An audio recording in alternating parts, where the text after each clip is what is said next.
It is 3 in the morning, and the world outside your window is quiet, but your mind is a storm of noise.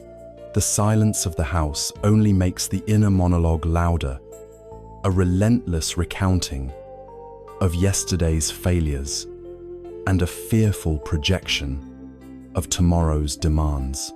There is the weight of the deadline you are not sure you can meet, the echo of a sharp word in a conversation with someone you love, the persistent, low hum of financial anxiety. You shift your position on the mattress, turning the pillow to the cool side, as if a simple physical change could quiet the chaos within. But it is no use. This sleeplessness is not just an occasional nuisance. It has become a familiar landscape, the quiet battlefield where you wrestle with the ghosts of your own life. This experience, in all its lonely specificity, is the signature of our modern age. We are the most connected generation in history, yet we feel profoundly isolated.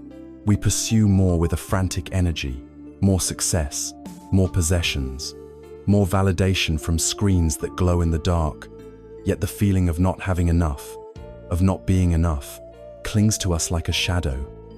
We run faster and faster on a treadmill of our own making, only to find that the destination of peace seems to move further away with every step. The harder we chase tranquility, the more it eludes us, becoming a luxury we feel we can never quite afford.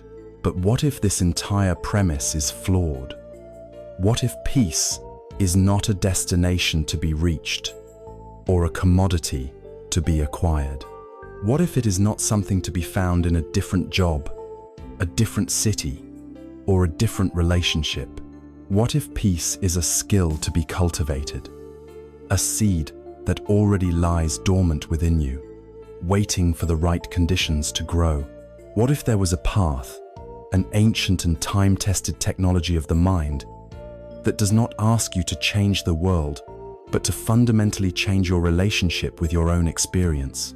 This is not an invitation to a religion filled with dogma, but an exploration into a science of the mind, a practical art of living that offers tools to gently set down the heavy burdens you have been carrying for so long.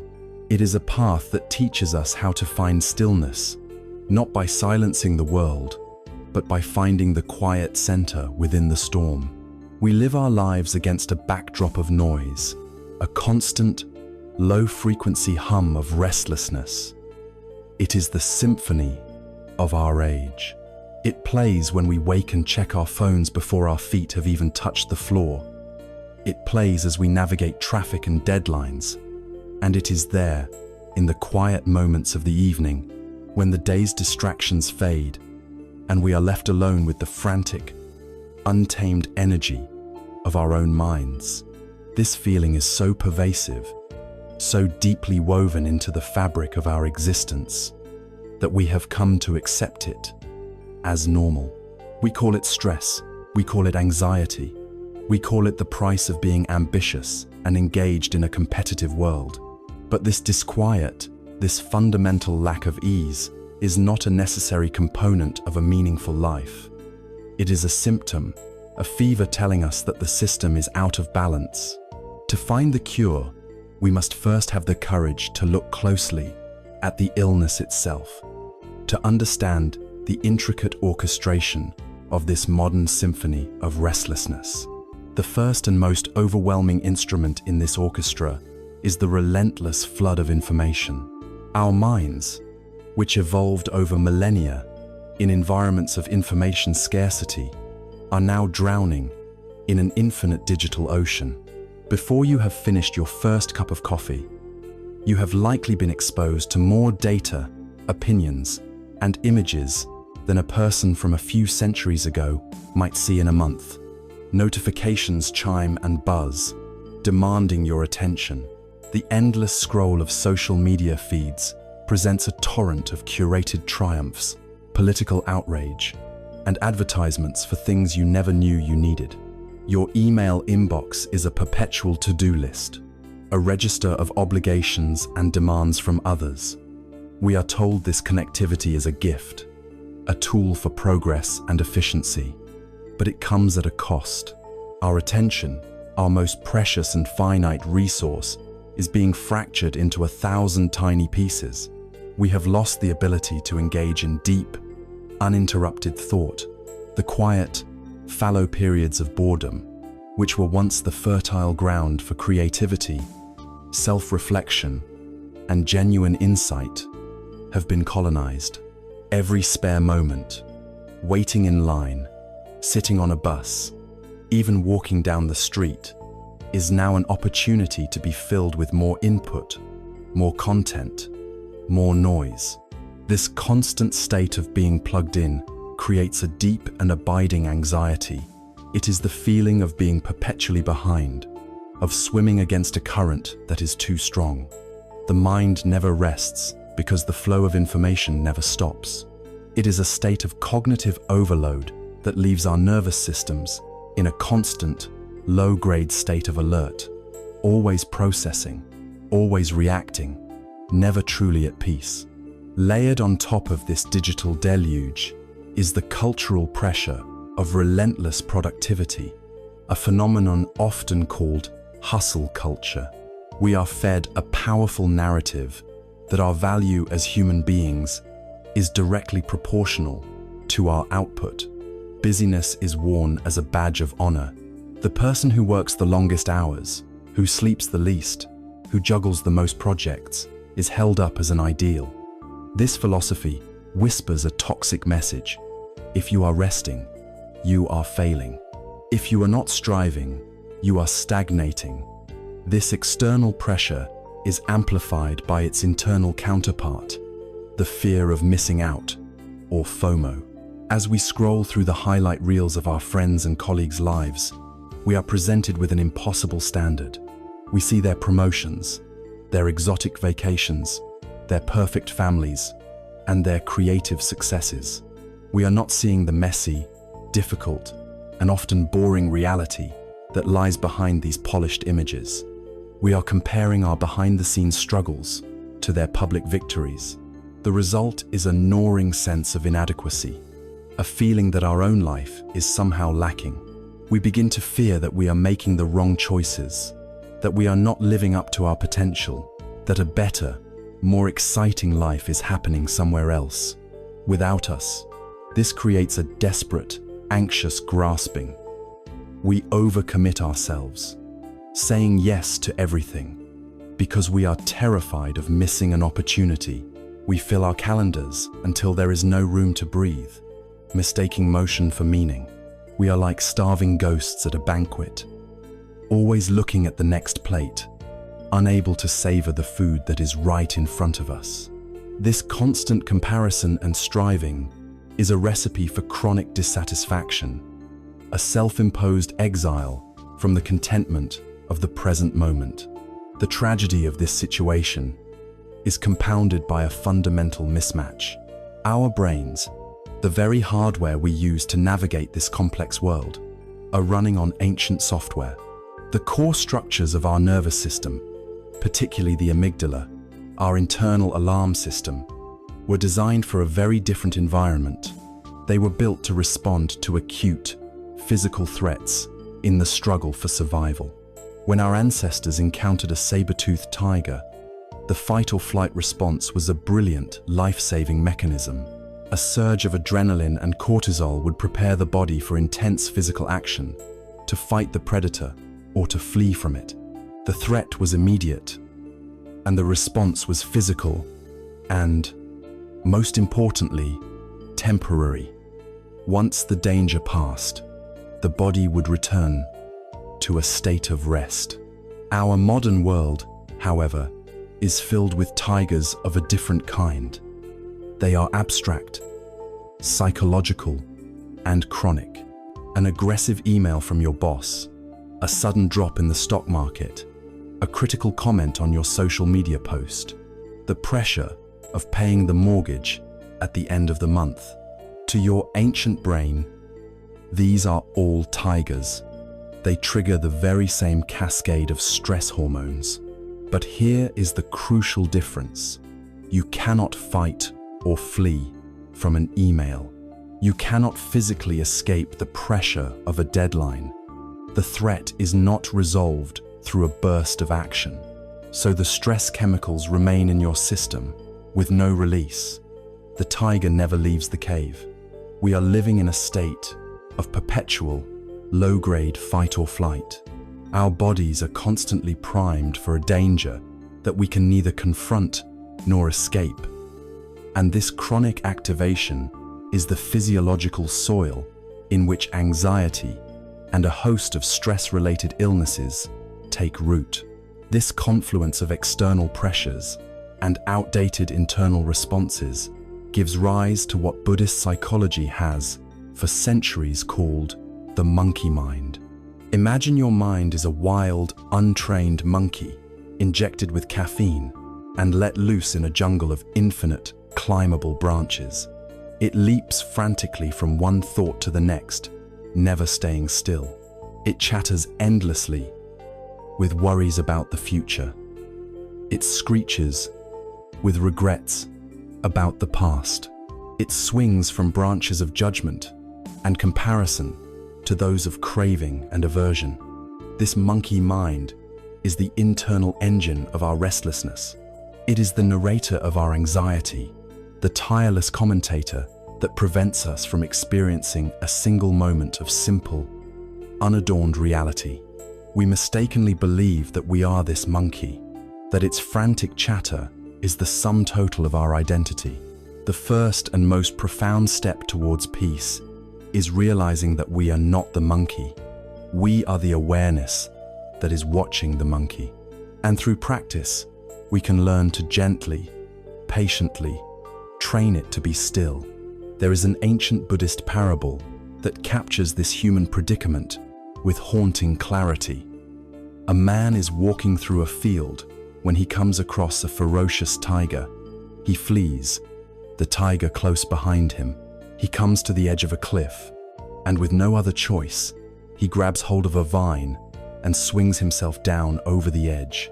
As he hangs there, suspended between the cliff top and the abyss below, he looks up and sees the tiger, snarling and clawing at the edge. Terrified, he looks down, only to see another tiger on the ground below, waiting for him to fall. His life is held by this single, thin vine.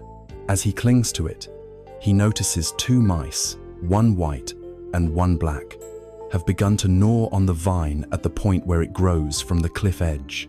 He watches as they systematically chew away his only support. It is in this moment of utter peril that he notices something else. Growing from the cliff face, just within his reach, is a single, wild strawberry. It is plump, red, and perfect. Reaching out with one hand, he plucks the strawberry, puts it in his mouth, and savors its sweetness. We are this man. The tiger above is the past we are fleeing from. The tiger below is the future we fear. The vine is our life. The white mouse and the black mouse are day and night, relentlessly consuming our finite time. And the strawberry? The strawberry is the momentary pleasure, the fleeting distraction we cling to in the face of this overwhelming reality. It is the new purchase, the next episode in a series, the momentary validation of a social media like. We focus all our attention on this small, temporary sweetness, desperately trying to ignore the precariousness of our situation. This story is not meant to be morbid. It is a diagnosis. It tells us that our anxiety stems from a fundamental misunderstanding of our own lives. We are caught, and instead of understanding the nature of our predicament, we seek refuge in distraction. Now that we have seen the nature of this restlessness, this symphony of the anxious mind, we must ask a deeper question. Where does it truly come from at the most fundamental level? The Buddha offered a profound diagnosis, not just of a restless mind, but of the very nature of suffering itself. This leads us directly to the first of his four noble truths, the truth of dukkha. After witnessing the frantic, anxious state of our own minds, the constant chase for the fleeting sweetness of a strawberry while hanging from a vine, we are left with a profound question. Is this restlessness, this deep unease, simply an unavoidable feature of modern life? Or does it point to something deeper within the human condition itself? To answer this, we turn to the first great insight of the Buddha, an insight born not from divine revelation, but from a clear and courageous observation of reality. He is often compared to a great physician, and like any good physician, his first step was not to offer a premature cure, but to make an accurate diagnosis. This diagnosis is the first noble truth, the truth of dukkha. The Pali word dukkha is often translated into English as suffering, but this single word is a poor and incomplete container for its vast meaning. When we hear suffering, our minds tend to leap to images of great tragedy, immense pain, or severe hardship. And while dukkha certainly includes these things, it encompasses a spectrum of experience that is far more subtle, pervasive, and intimately familiar to every single one of us. A more accurate translation might be unsatisfactoriness, unease, stress, or a fundamental lack of contentment. Imagine a beautifully crafted wooden wheel on a cart. If the axle hole is drilled just slightly off-center, even by a millimeter, the wheel will still turn, the cart will still move forward, but the ride will be perpetually bumpy. There will be a constant, jarring vibration, a subtle but persistent friction. This is dukkha.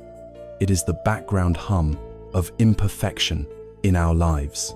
It is the subtle gap between the way things are and the way we desperately wish them to be.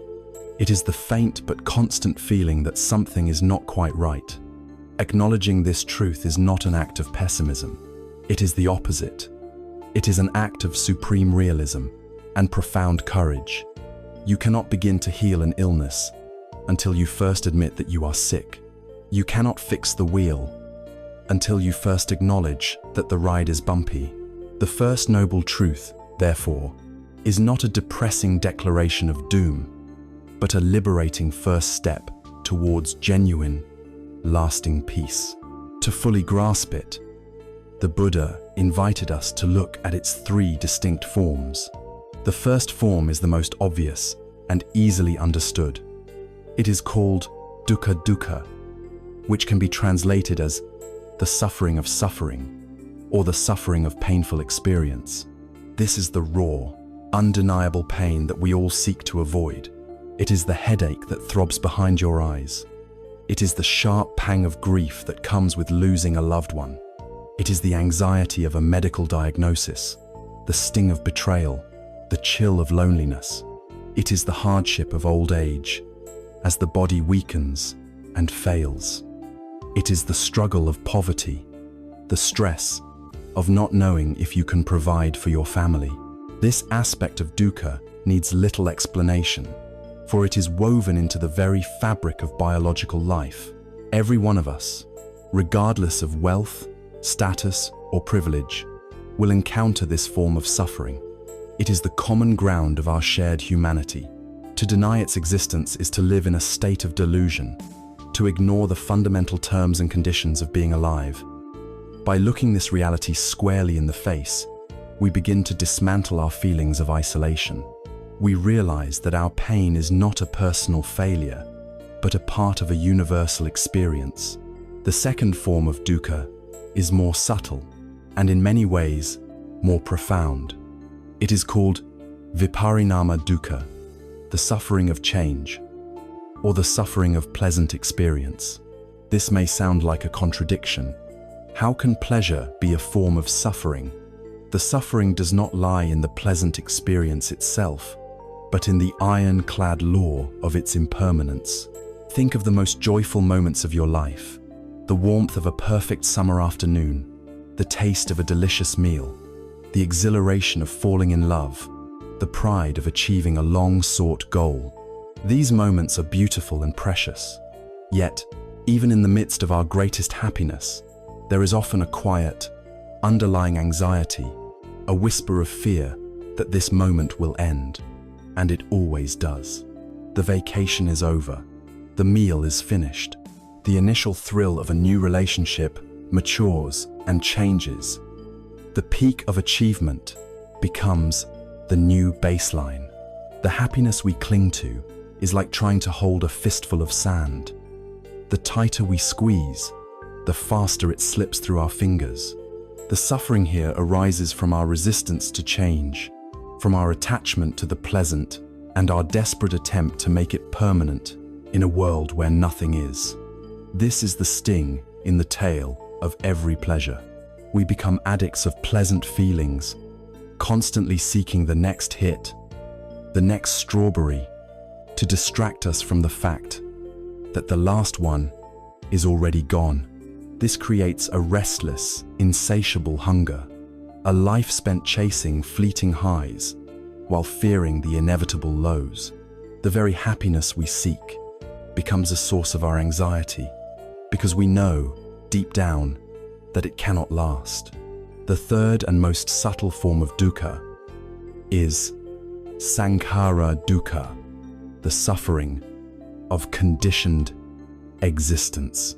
This is the deepest and most pervasive form of unsatisfactoriness. It is the ever-present background noise we spoke of earlier, the general sense of unease that persists even when things are going relatively well and we are not experiencing obvious pain or the loss of something pleasant. It arises from the fundamental instability of our own being. Everything in our experience, including what we call ourself, is a conditioned phenomenon. This means it arises in dependence on other factors. Our thoughts depend on sensory input, memory, and mood.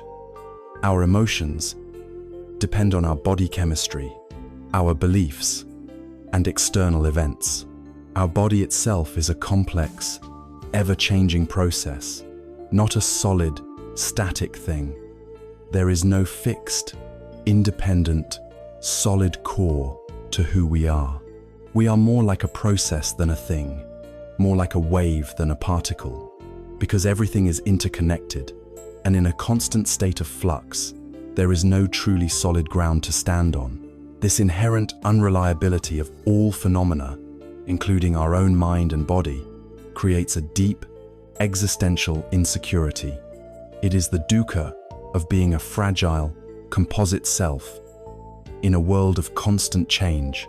It is the vague, nagging feeling that you are a house built on shifting sands, vulnerable and fundamentally unstable. This is the root anxiety that we try to soothe with all our striving, acquiring, and distracting. There is a powerful story that illustrates the journey from the raw pain of dukkha to the beginning of profound understanding. A young woman named Kisa Gotami lived happily with her husband and their infant son. One day, the child fell ill and died. Consumed by an unbearable grief, Kisa Gotami refused to accept that her son was gone. She clutched his small body to her chest and went from house to house in her village, begging everyone she met for medicine that could bring him back to life. Some mocked her, others pitied her, but no one could help. Finally, a wise man saw her desperation and, instead of dismissing her, told her to go see the Buddha. She rushed to the Buddha, laid her child at his feet, and pleaded for his help. The Buddha looked at her with immense compassion and said, "I can help you, but first, you must do one thing for me. Go back into the village and bring me a single mustard seed. But it must be from a house where no one has ever lost a child, a spouse, a parent, or a friend." Filled with a desperate hope, Kisa Gotami began her search.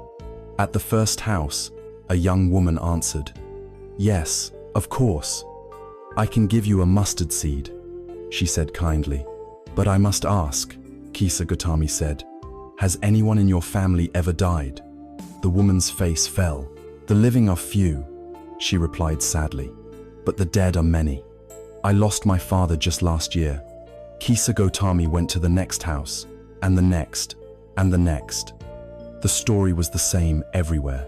Every family, rich or poor, had a story of loss. Every heart bore the scars of grief. The mustard seeds were plentiful, but a house untouched by death could not be found. As the sun began to set, the truth began to dawn on her. Her own, personal, all-consuming grief was not hers alone. It was the grief of the world.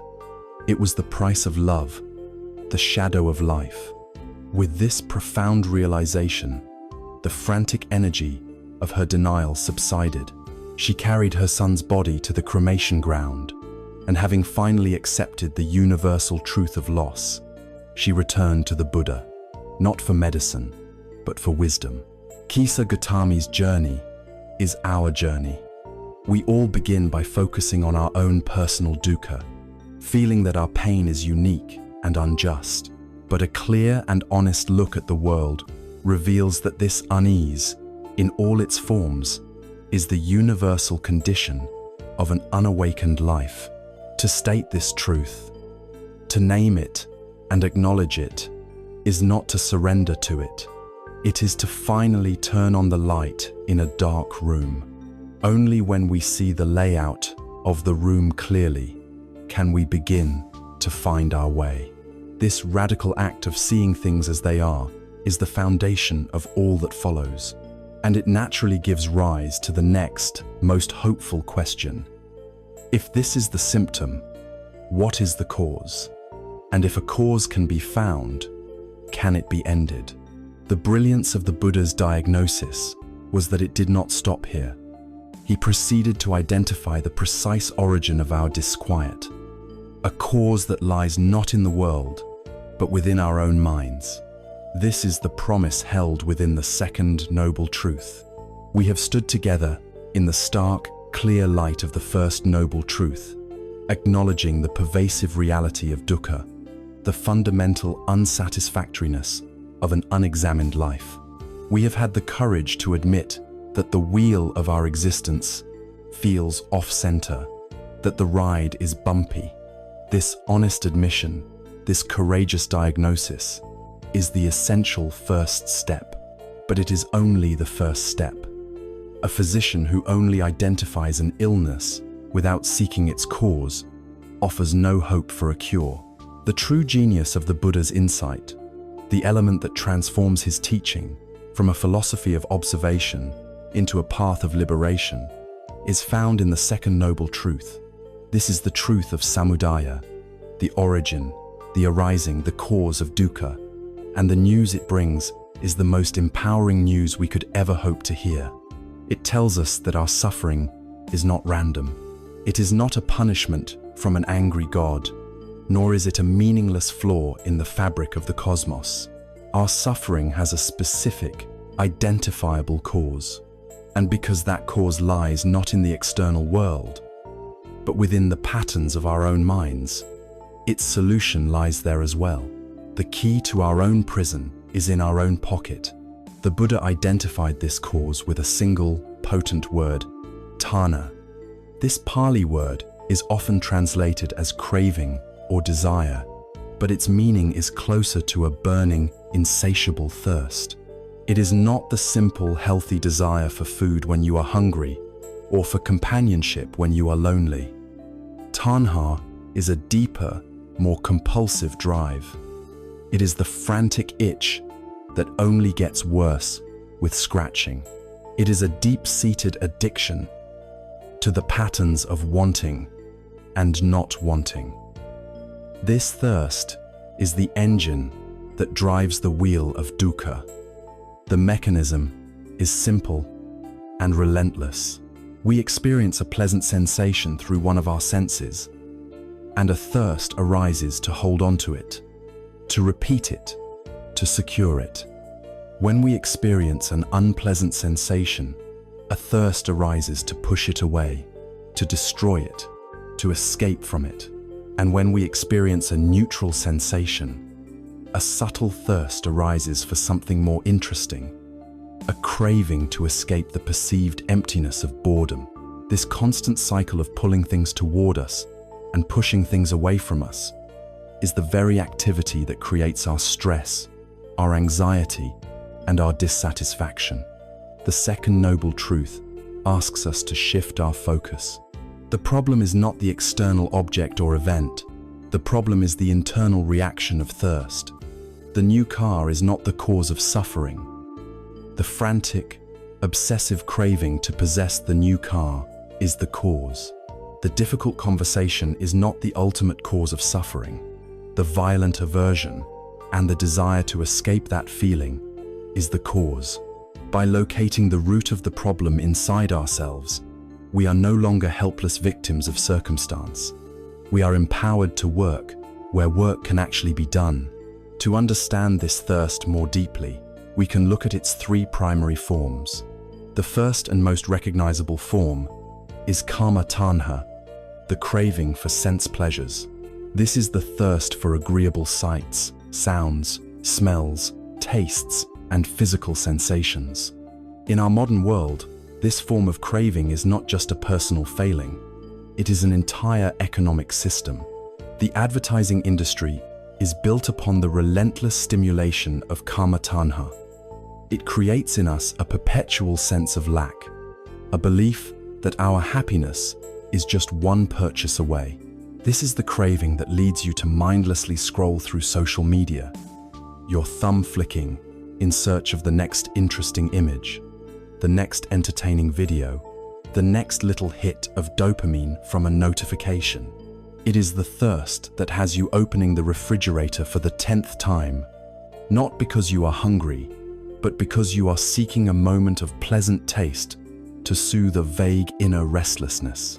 It is the compulsion to binge watch an entire television series in one weekend, constantly seeking the stimulation of the narrative to avoid the quiet of your own mind. We chase these pleasures believing they will provide lasting satisfaction, but they are, by their very nature, fleeting. The delicious taste of the cake is gone in a few moments. The thrill of the new phone fades into normality within weeks. This pursuit is like drinking salt water to quench a thirst. The momentary relief is quickly followed by an even more intense craving, locking us into an endless cycle of pursuit, temporary gratification, and renewed dissatisfaction. We become ghosts at a feast, never truly savoring any single bite, because we are already thinking about the next one. The second form of thirst is deeper and more subtle. It is bhavatana, the craving for existence, the craving to become. This is not just a craving for things, it is a craving for identity. It is the deep, powerful drive to establish, maintain, and defend a solid and permanent sense of self. This is the fuel of ambition, the engine of our life's great projects. It is the craving to become successful, to become respected, to become wealthy, to become beautiful, or even to become spiritually enlightened. We construct an identity, a story about who we are, pieced together from our job title, our possessions, our relationships, our beliefs, and our accomplishments. And then we spend the rest of our lives defending this fragile construction. This thirst to be someone is the root of our status anxiety, our fear of failure, and our hypersensitivity to criticism. When someone praises us, our sense of self feels validated and we feel a moment of pleasure. When someone criticizes us, our constructed identity feels threatened and we experience pain and anger. We cling desperately to our story. We are the successful lawyer, the creative artist, the good parent. This craving for existence turns our life into a performance. We are constantly managing our image, seeking evidence that we are real, that we are worthy, that we matter. It is an exhausting and heavy burden, this endless project of propping up an ego that is, as we have seen, inherently unstable and conditioned. Bhavatana is the thirst to build a permanent fortress on the shifting sands of life. The third form of thirst is the shadow of the second. It is vibhava tanha, the craving for non-existence or annihilation. This is the fierce desire for things to go away. It is the other side of the coin of attachment. When faced with intense physical or emotional pain, the thirst arises for that pain to cease, to be annihilated. When we experience profound shame or embarrassment, the thought, "I wish the ground would swallow me whole," is a direct expression of vibhava tanha. This is the drive that leads us to seek numbness and escape. It is the impulse to drown our sorrows in alcohol, to lose ourselves in distractions, to push away any uncomfortable feeling or difficult truth.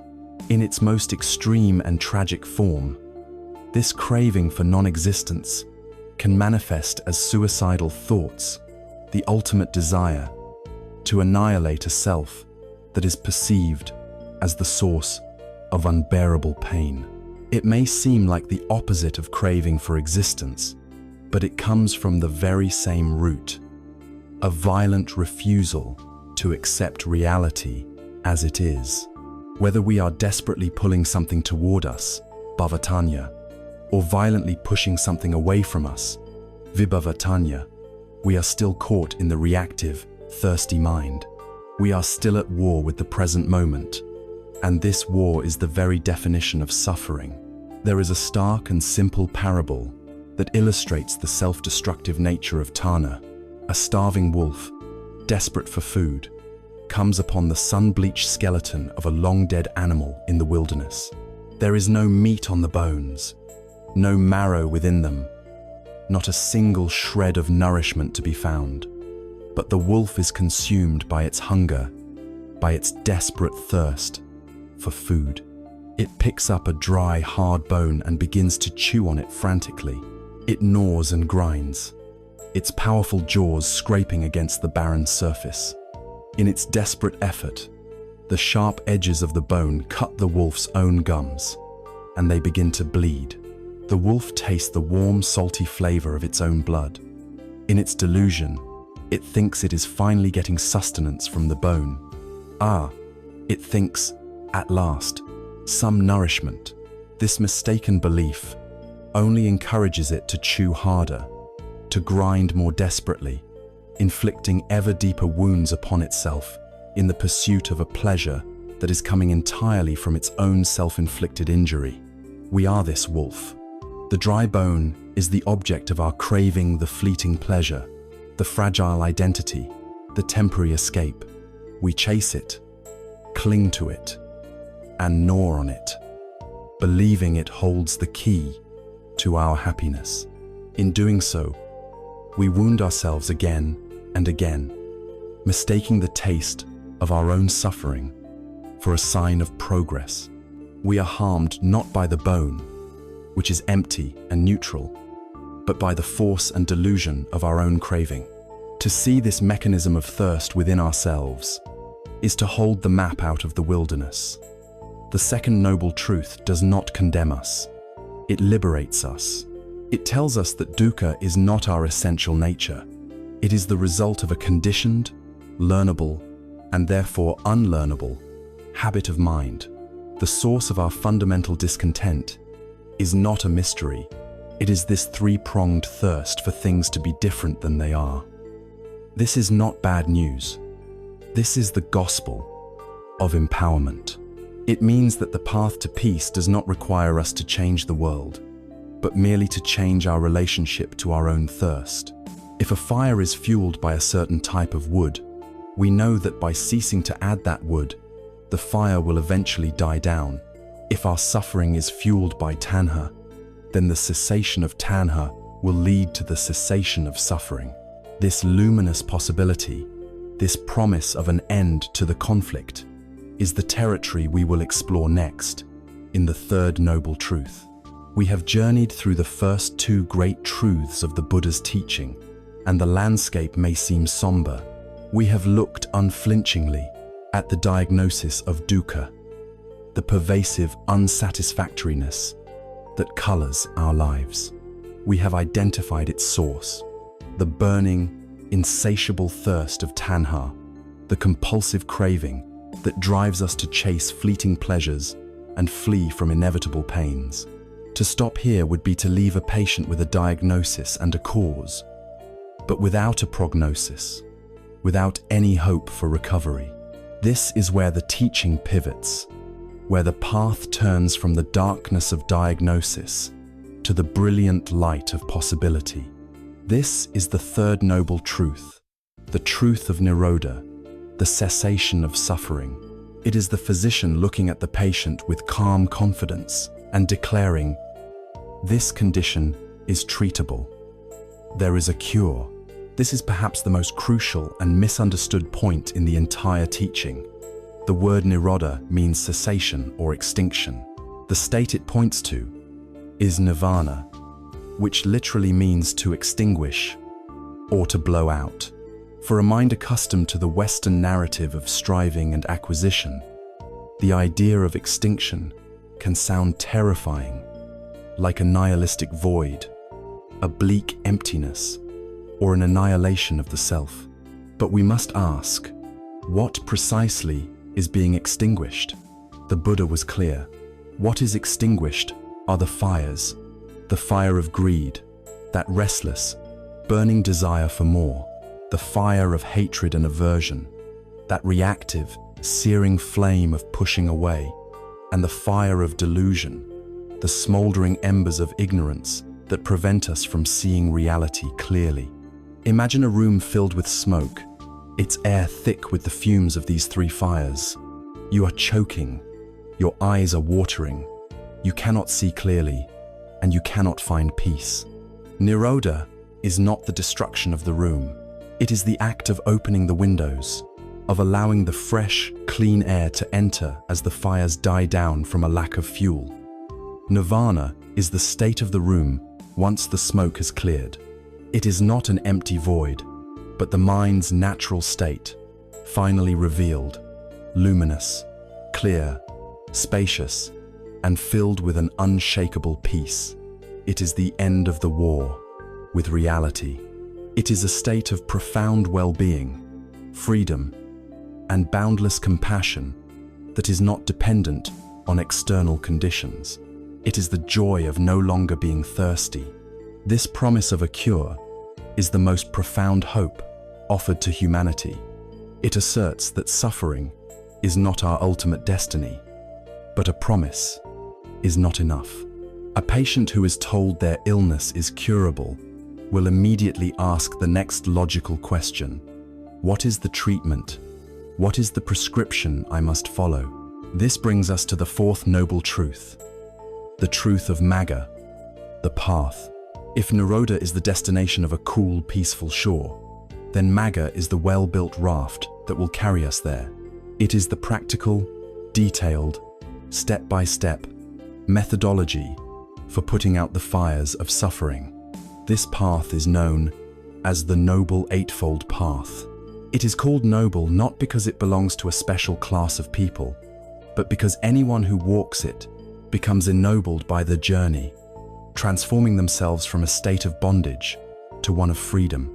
And it is called a path because it is a process, a gradual cultivation, a way of living to be practiced and integrated into every moment of our lives.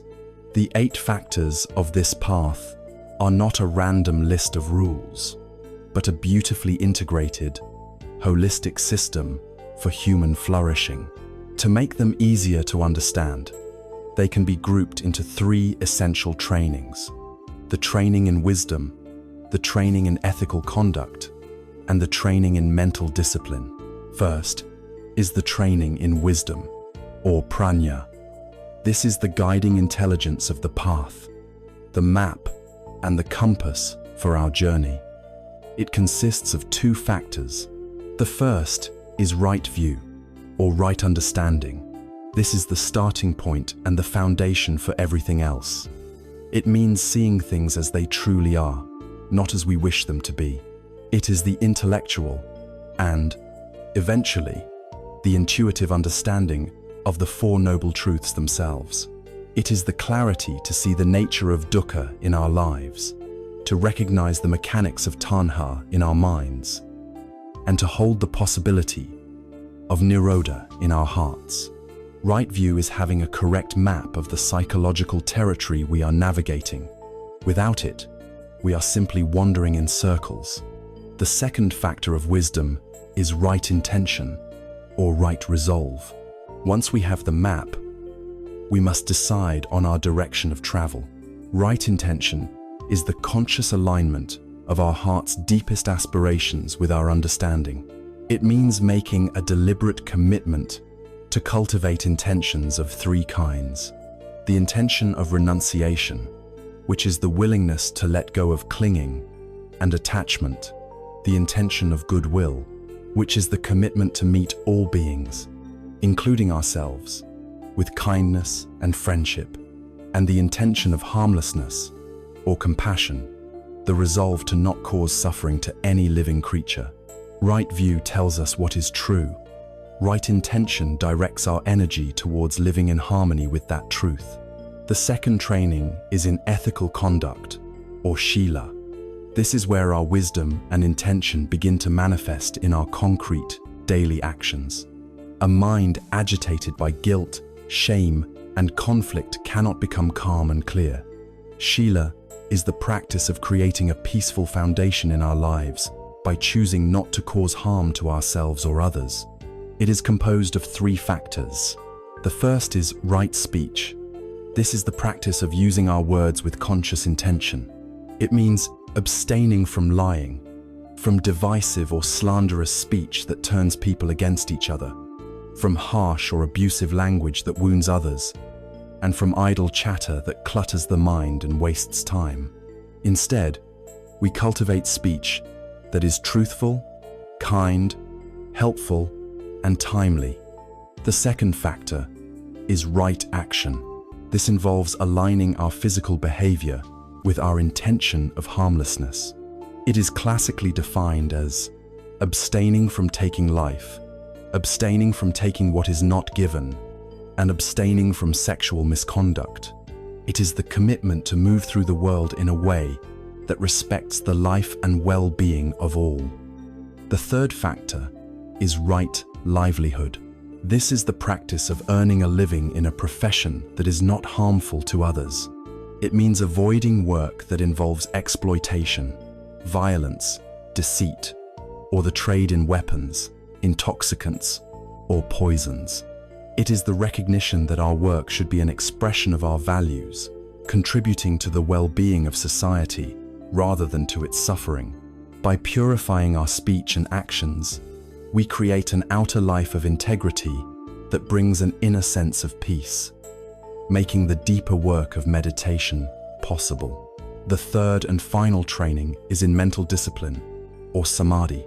This is the heart of the contemplative practice, the inner laboratory where we work directly with the raw material of our own consciousness. It is made up of the final three factors. The first is right effort. This is the gentle but persistent energy required to walk the path. It is not a striving, aggressive effort, but the steady, patient diligence of a gardener.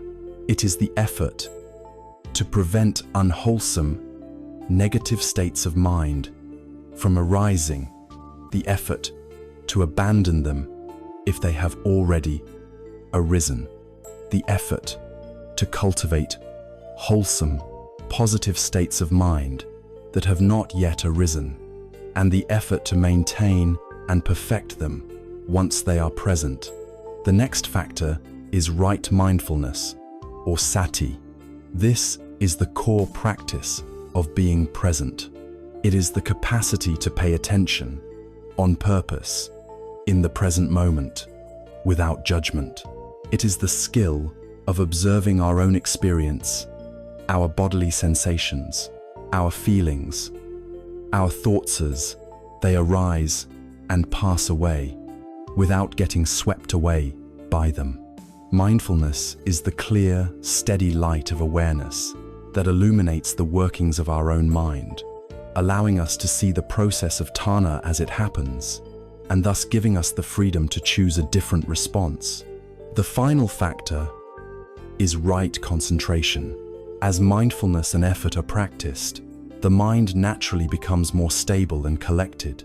Right concentration is the ability to unify the mind and focus it on a single object, leading to profound states of stillness, clarity, and joy. It is the fruit of a mind that has been calmed by ethical living and sharpened by mindfulness. It is vital to understand that these 8 factors are not a linear sequence of steps to be mastered one by one. They are like the individual strands of a single, powerful rope. They arise together and support one another in an upward spiral of development. A clearer view of reality, right view, inspires us to act more ethically, right action. Living an ethical life brings a sense of peace that makes it easier to be mindful, right mindfulness. The clarity that arises from mindfulness, in turn, deepens our understanding and refines our view. Each part of the path enriches all the others. This is the holistic and complete prescription for the end of suffering. It is a path of seeing, a path of behaving, and a path of training the mind. So, the 4 noble truths have guided us completely. We have seen the illness, dukkha. We have understood its cause, tanha. We have received the prognosis that a cure is possible, nirodha. And we have been given the detailed prescription for that cure, the Noble Eightfold Path, or Magga. We now have the map. The journey ahead involves learning to apply this map to the actual terrain of our daily lives. And to do that effectively, we must first become intimate with the most fundamental characteristic of that terrain, a law so profound and so pervasive that its understanding changes everything. The universal truth of impermanence. We now stand at the trailhead of the Noble Eightfold Path, with the map of the 4 noble truths in our hands. We have a destination, nirodha, the cessation of suffering, and we have a guide for the journey. But before we take our first steps, we must become acquainted with the fundamental nature of the terrain itself. A traveler who does not understand the climate, the seasons, and the laws of the land they are journeying through will inevitably meet with confusion and difficulty. The Buddha, in his profound wisdom, pointed to 3 fundamental characteristics of all existence, 3 marks or seals that are stamped upon every aspect of reality. The first of these, and the key that unlocks the other 2, is the truth of anicca, or impermanence. When we first hear the word impermanence, our minds may gravitate toward a sense of melancholy or loss. We think of the death of a loved one, the end of a cherished relationship, the fading of youth into old age. These are indeed powerful manifestations of impermanence. But to limit its meaning to these grand finales is to miss its deep and constant intimacy.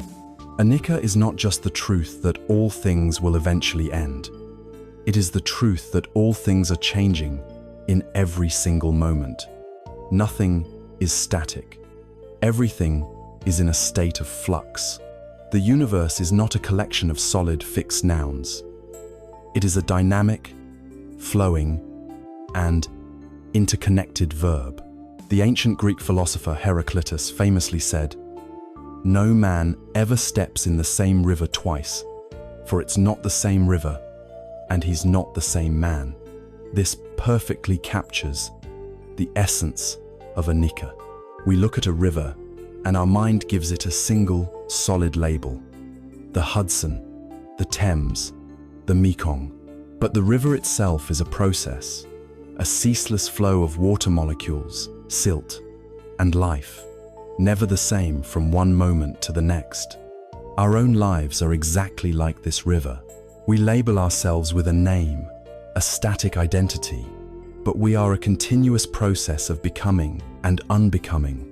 To truly understand this, we need only look at the evidence of our own direct experience. Consider the vessel of your own body.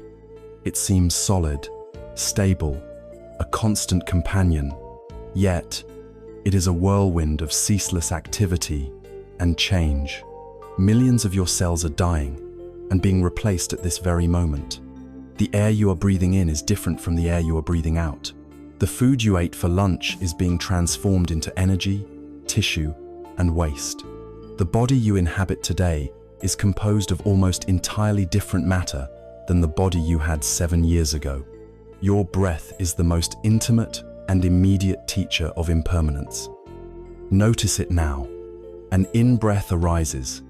It exists for a few seconds, and it dissolves.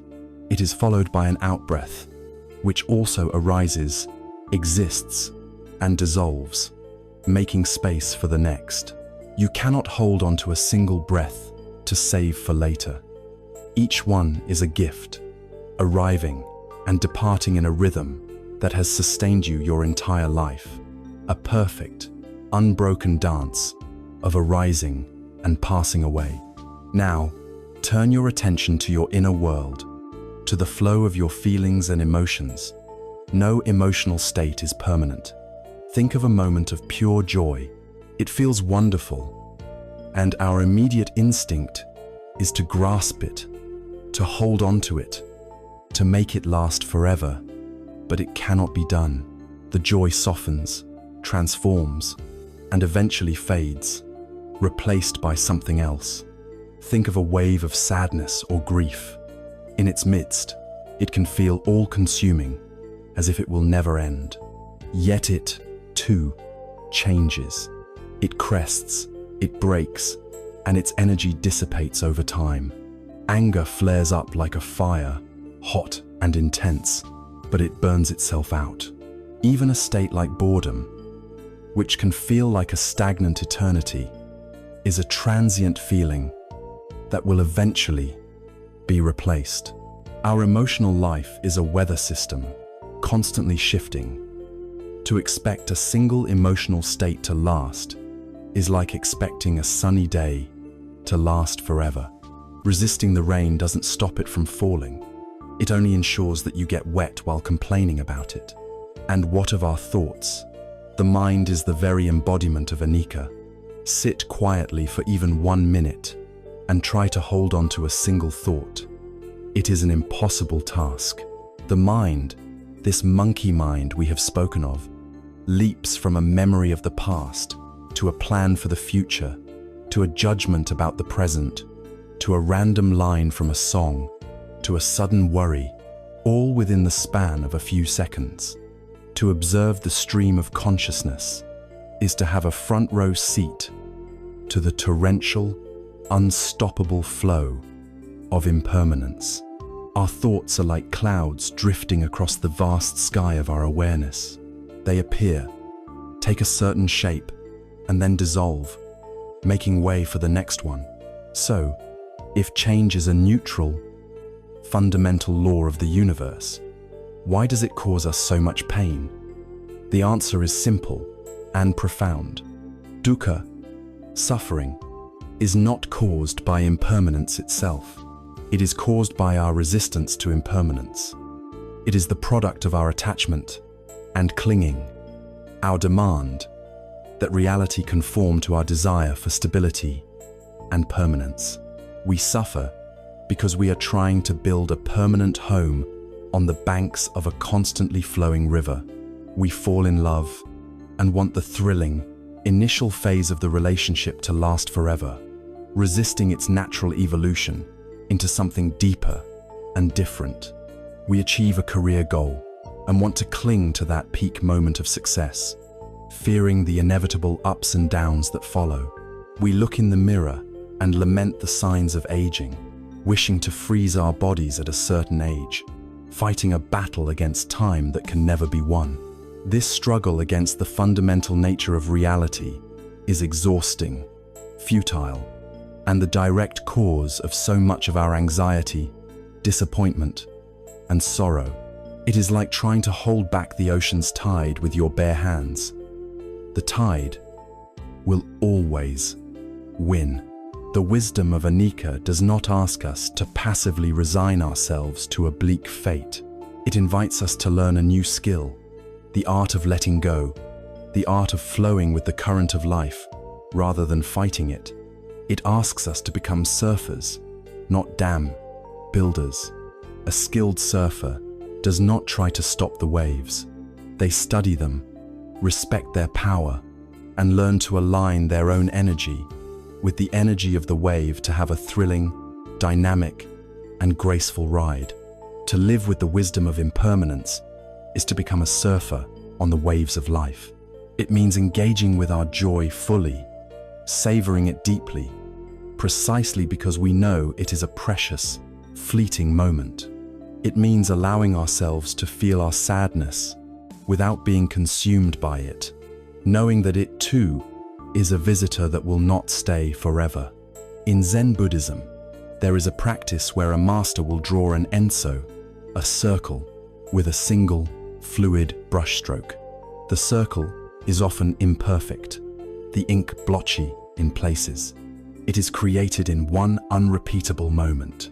The enso symbolizes enlightenment, the universe, and the void, but it is also a profound teaching on impermanence. The moment of its creation is perfect in its spontaneity, and the moment it is finished, it has already begun to change as the ink dries and sets into the paper.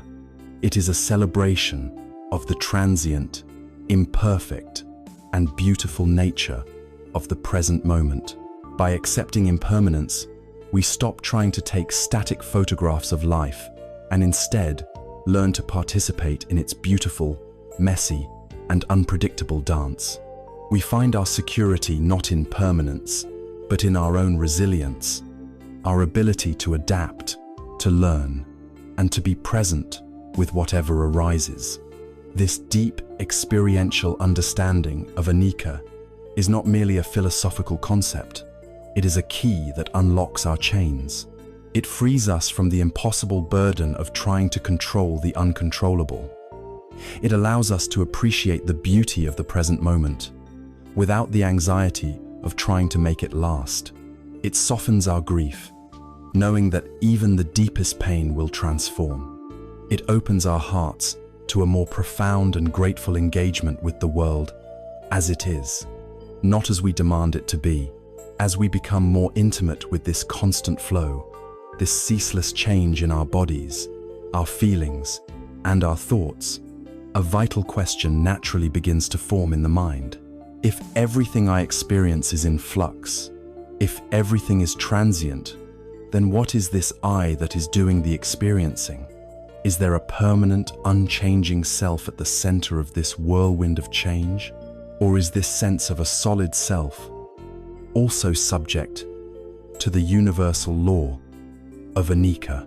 This penetrating inquiry leads us directly to the doorstep of the next great mark of existence, the deeply liberating and perhaps most challenging wisdom of anatta, or no self. We have stood on the riverbank and acknowledged the profound truth of anicca, the law of universal impermanence. We have seen how everything we can perceive are bodies, our thoughts, our emotions, the world around uses in a state of constant, unrelenting flux. This realization is a crucial step, but it naturally leads to the most personal and potentially unsettling question of all. As we watch this endless river of experience flow by, we must ask, who is the one watching? What is this persistent sense of I that seems to stand at the center of it all? This feeling of being a solid, continuous self who was born, who is living this life, and who will one day die? With this question, we turn the investigative lens of wisdom onto our most cherished and unexamined belief, the belief in a separate, permanent self. This brings us to the second great mark of existence, the teaching of anatta, or no self. Let us be very clear from the outset. The teaching of no self is not a declaration that you do not exist. It is not a nihilistic denial of your life, your experiences, or your unique consciousness. You are here. You are breathing. You are listening. The teaching of anatta is far more subtle and far more liberating. It is an invitation to see that the self we believe ourselves to be is not a solid, independent entity, but a dynamic, impermanent process. It suggests that our core misunderstanding, the deepest root of our dukkha, is mistaking a verb for a noun. We mistake the ongoing process of our life for a fixed thing called me. This mistaken identity is an incredibly heavy burden. Think of how much energy is spent every day polishing, promoting, and defending this I. We defend its opinions in arguments. We worry about its reputation. We feel the sting of its failures and the pride of its successes. This fragile sense of self is what feels personally attacked by criticism, what swells with ego at praise, what feels the gnawing anxiety of comparison. It is the very thing we are trying to protect when we cling, and the very thing we are trying to escape when we feel aversion. The wisdom of anatta offers us the possibility of setting this heavy burden down. To understand how this is possible, we can follow the method of the Buddha, who approached this question like a scientist. He did not ask us to believe him, but to investigate for ourselves. He suggested we deconstruct our experience into its component parts to see if we could locate this supposed permanent self. This analysis is known as the 5 aggregates, or the 5 skandhas, which can be thought of as the 5 heaps of experience that we bundle together and label as me. The first aggregate is form, or rupa. This is the physical stuff of our existence, our body, with its flesh, blood, and bones, and the entire physical world perceived by our senses. We often identify strongly with our bodies, but as we have already seen through the lens of anicca, the body is a river, not a statue. It is in constant flux, a process of change, aging, and decay. It is composed entirely of non-body elements, the food, water, and air we have consumed. There is nothing in this changing, composite form that is permanent. So, can we truly say that this impermanent body is the real, unchanging you? The investigation points to no. The second aggregate is feeling, or vedana. This refers not to complex emotions, but to the raw, immediate sensation that arises whenever our senses make contact with an object. This sensation is of 3 kinds: pleasant, unpleasant, or neutral. A cool breeze on a hot day is pleasant. A sharp pain from a cut is unpleasant. The feeling of your shirt against your shoulder is likely neutral. We are guided and buffeted by these feelings all day long, chasing the pleasant and avoiding the unpleasant. But are these feelings the real you? A pleasant feeling arises, and for a moment, we might feel I am happy.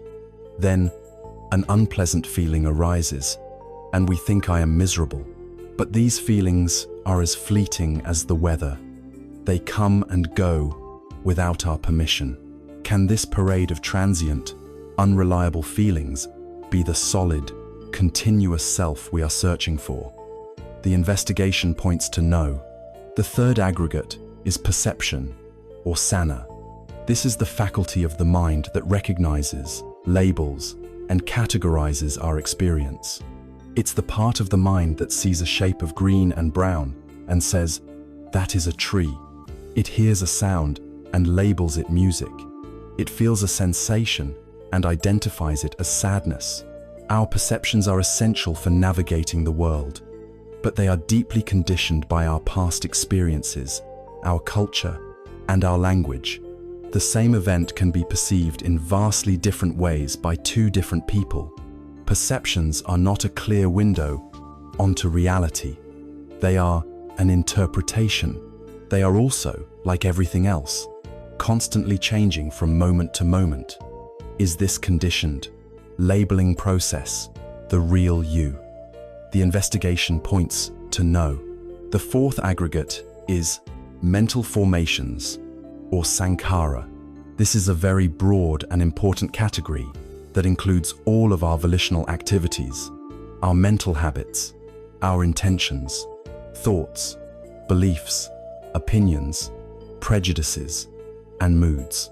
This is the chattering of the monkey mind, the internal narrator that is constantly commenting on our life. I need to do this. I shouldn't have said that. This is good. That is bad.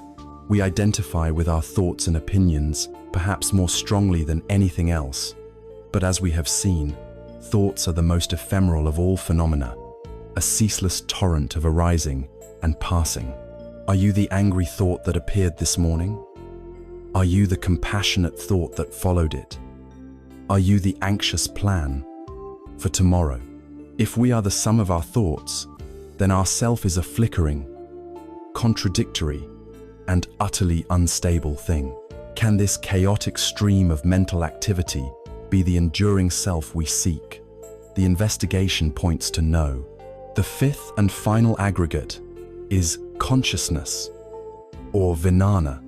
This is the raw faculty of awareness, the knowing quality that is present when we see, hear, think, or feel. It is the light that illuminates the other aggregates. One might think, aha, here it is. This awareness must be the real me, the soul. But the Buddha asks us to look even more closely. Consciousness, he pointed out, is also conditioned and dependent. It does not exist on its own. There is seeing consciousness, which depends on an eye and a visible object. There is hearing consciousness, which depends on an ear and a sound. There is thinking consciousness, which depends on the mind and a thought. It is not a continuous, monolithic entity, but a flickering process that arises in response to stimuli. It is just as impermanent and dependent as everything else. Can this flickering, dependent awareness be the independent, permanent self we are looking for? The investigation points to no. Having analyzed our entire experience into these 5 categories, and having found no permanent self in any of them, nor outside of them, we are left with a profound conclusion. The self is not a thing, but a concept, a label we apply to the temporary confluence of these 5 changing processes. This can be difficult to grasp, so there is a famous story from the Buddhist texts that makes it crystal clear. A wise and intellectually sharp Greek king named Milinda sought out a Buddhist sage named Nagasena to challenge him on this very teaching. The king, with a slight air of arrogance, asked, "Reverend Sir, what is your name?" The sage replied, "I am known as Nagasena, Your Majesty, but this is just a designation, a conventional term. There is no permanent person to be found here." King Milinda, a skilled debater, pounced. "If there is no person," he argued, "then who is it that wears these robes and eats this food? Who am I speaking to?" Nagasena remained calm and responded with a question of his own. "Your Majesty, how did you arrive here today? On foot or in a vehicle?" The king proudly replied, "I came in a chariot." "Excellent," said Nagasena. "Then please, Your Majesty, explain to me what a chariot is. Are the wheels the chariot?" "Certainly not," said the king. "Is the axle the chariot? Are the reins the chariot? Is the wooden frame the chariot?" To each question, the king answered, "No, venerable sir." Nagasena pressed on. "Then is the chariot something separate from all of these parts put together?" King Milinda was forced to admit, "No, it is not." The sage Nagasena then delivered the final, illuminating point. "Your Majesty, you see for yourself. Chariot is simply the convenient name we use when the wheels, the axle, the frame, and all the other parts are assembled and function together. It has no separate, inherent essence of its own. In exactly the same way, Nagasena is the conventional name for the dynamic collection of form, feelings, perceptions, mental formations, and consciousness. In the ultimate sense, there is no permanent person to be found. This realization is the key to unloading the great burden of the I. When you truly see that you are not your body, you can experience illness or aging without it being a personal affront. When you see that you are not your feelings, you can allow sadness, anger, or fear to arise and pass through you without identifying with them, without becoming them. When you see that you are not your thoughts, you can watch the anxious chatter of the monkey mind without having to believe its stories or obey its commands. You are not the wave, you are the ocean. You are not the cloud, you are the sky. The thoughts, feelings, and sensations are temporary weather patterns arising and passing away within the vast, open, and untouched space of your awareness. This does not lead to a cold detachment. It leads to a profound intimacy with life, free from the fear and insecurity of a fragile ego that needs constant protection. We have now explored the wisdom of the path, the view that illuminates the nature of reality. We have the map of anicca and anatta. We have seen that our experience is a transient, selfless flow. But a map, no matter how accurate, is not the same as the journey.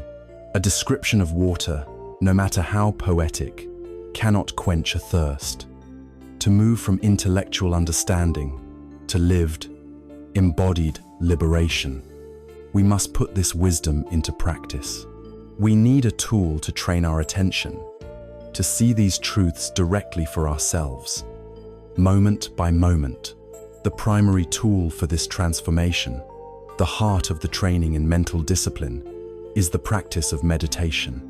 And this profound inner journey begins with the most simple, humble, and readily available object of our experience, the breath.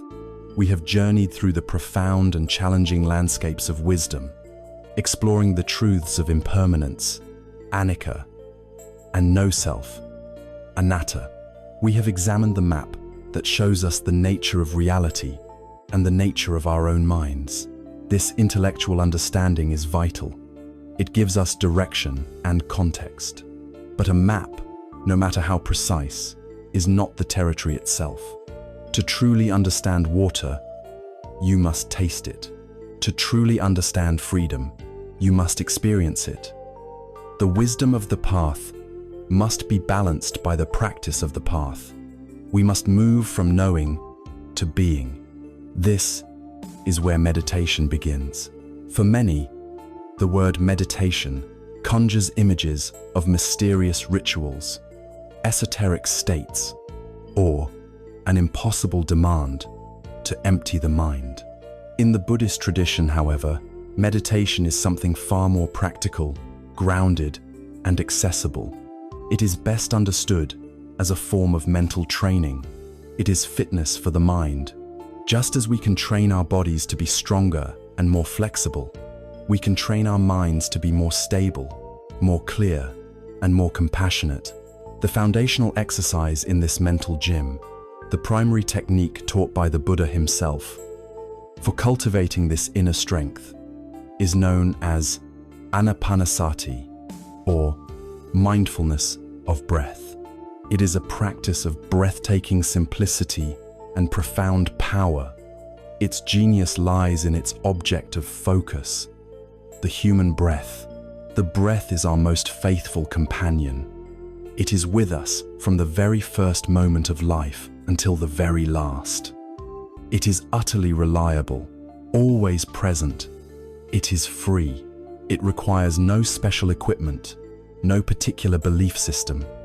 It is the most democratic and accessible tool for transformation that exists.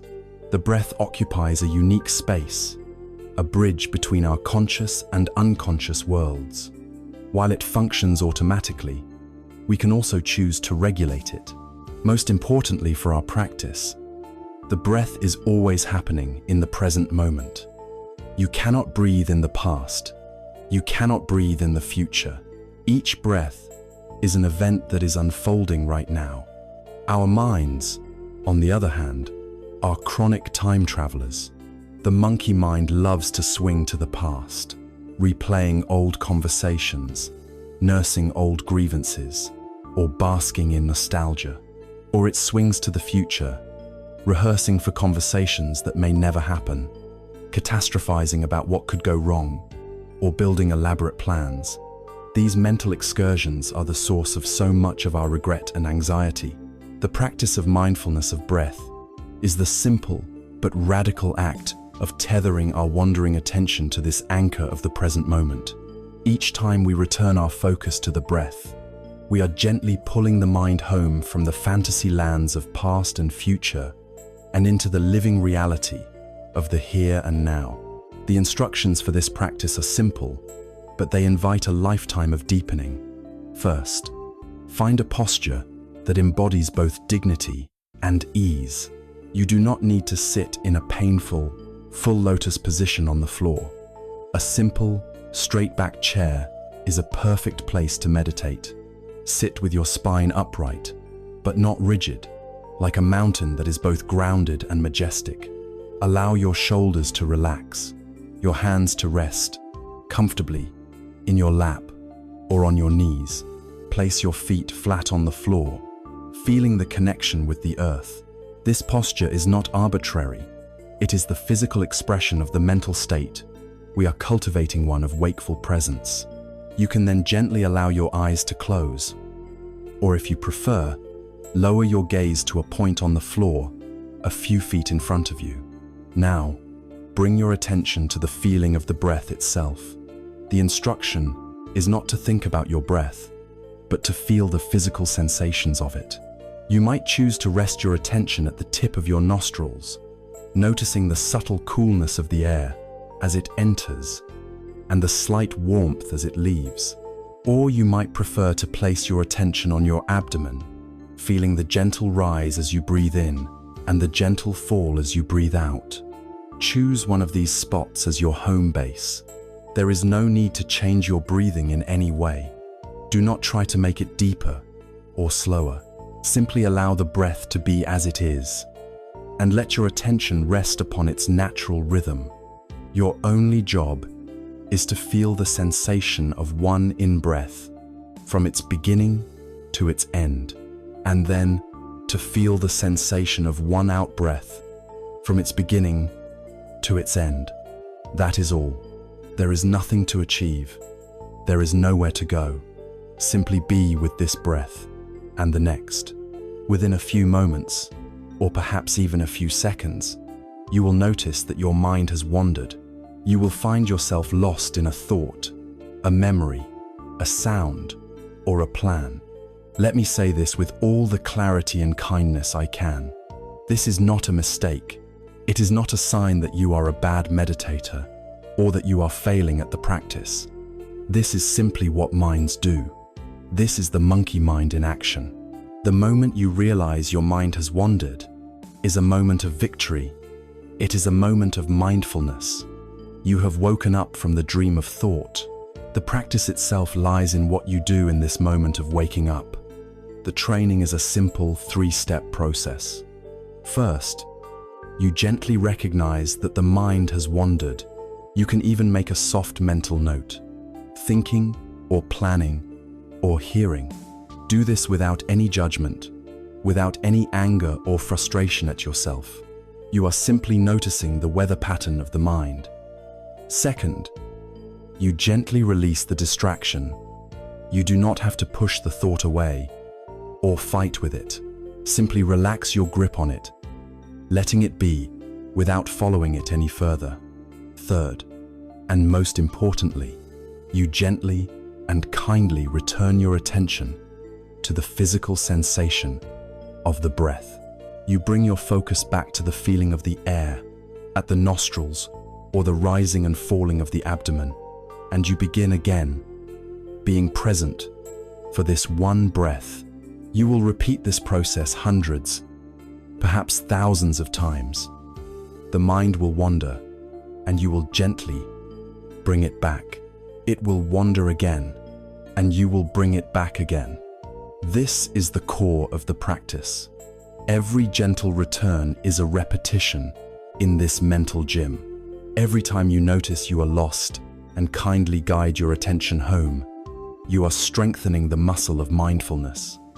You are weakening the habit of distraction. You are cultivating a profound attitude of patience and compassion towards yourself. There is a beautiful analogy for this process. Imagine you have a glass of water filled with dirt and mud. The murky water represents your agitated, thought-filled mind.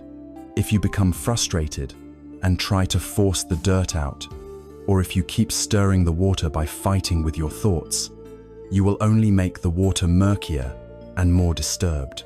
The wise approach is to simply take the glass of water and place it on a table. Let it be still. Do not interfere with it. By the simple law of gravity, the mud and dirt will slowly, naturally, and without any effort on your part, settle to the bottom. What is left is the water's natural state, clear, calm, and transparent. The practice of anapanasati is the act of setting the mind down. By resting our attention on the simple, neutral sensation of the breath, we stop stirring the waters of the mind.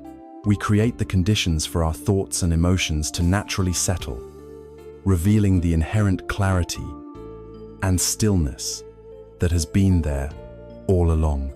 The benefits of this simple practice, carried out consistently, are immense. On a physiological level, it directly soothes our nervous system. It is a powerful antidote to the chronic fight-or-flight state of modern anxiety, activating the body's natural relaxation response. Psychologically, it reduces stress, enhances focus, and creates a precious space between stimulus and response.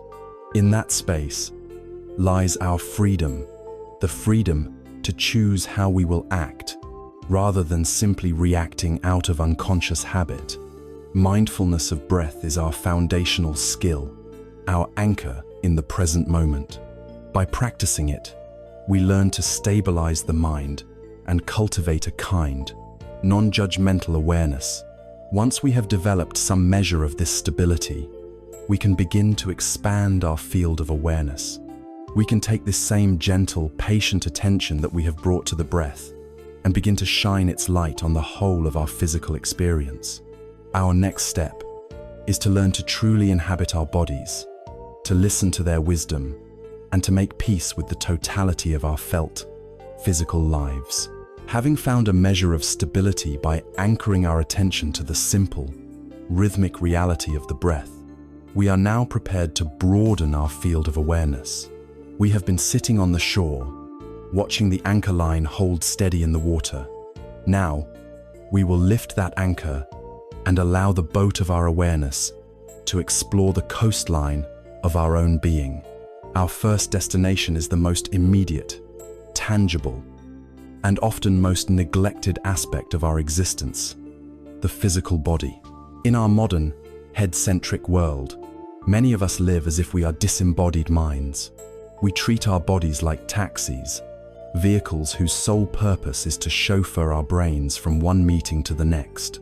We are often disconnected from its signals, ignoring its whispers of fatigue until they become screams of pain or illness. We look in the mirror and judge its appearance against impossible standards, viewing it as an object to be fixed or improved. But in the practice of mindfulness, the body is not an object, and it is not a problem to be solved. It is our home. It is a wise and faithful ally, a direct gateway to the present moment, and a living repository of our entire life's experience. The body never lies. While the mind can spin elaborate fantasies about the past or the future, the body is always, unequivocally, here and now. The feeling of the ground beneath your feet is happening now. The sensation of the air on your skin is happening now. To bring your awareness into your body is to bring yourself fully into your life as it is actually unfolding. Furthermore, the body is a sensitive barometer of our inner world. Our unresolved tensions, our suppressed emotions, and our chronic stress patterns do not simply vanish. They are stored in the tissues of the body. The issues are in the tissues.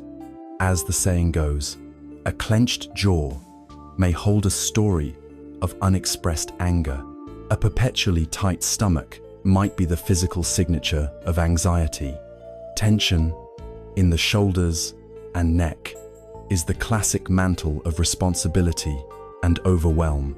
By learning to listen to the subtle language of our physical selves with a kind and non-judgmental attention, we can become aware of these patterns at their very inception. We can feel the first stirrings of stress before they escalate into a full-blown emotional storm. This practice of inhabiting our bodies is therefore not an escape from life, but a profound method for engaging with it more skillfully and compassionately. The primary formal technique for cultivating this embodied presence is the body scan meditation. To begin this practice, it is best to lie down on your back, if that is comfortable for you. You can lie on a yoga mat, a blanket, or even your bed. If lying down is not an option, you can do this practice while sitting in a chair, keeping your spine upright and your feet flat on the floor. Allow your arms to rest alongside your body, your palms facing up.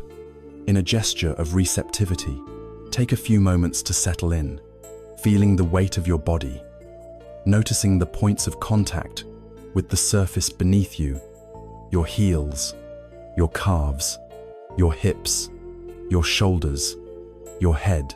Let yourself feel held and supported by the earth.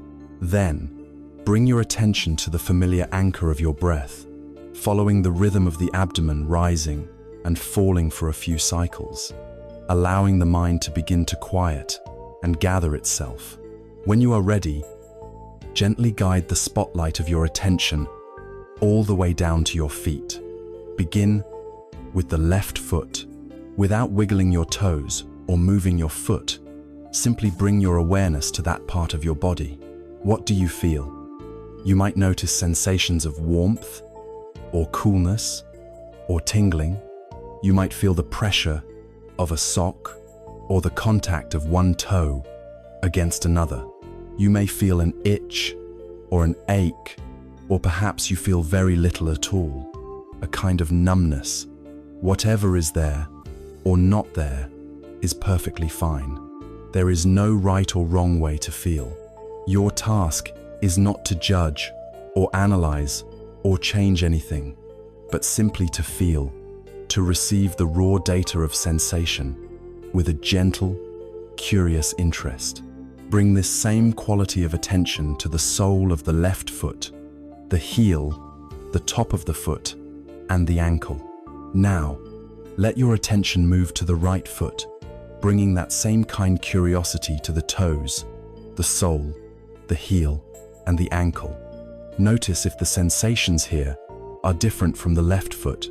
There is no need for comparison, only a simple, open noticing. From your feet, begin to allow the spotlight of your awareness to move slowly up through your body. Let it illuminate your lower legs, your shins and calves. Move up to your knees, and then your thighs, both front and back. Take your time. This is not a race.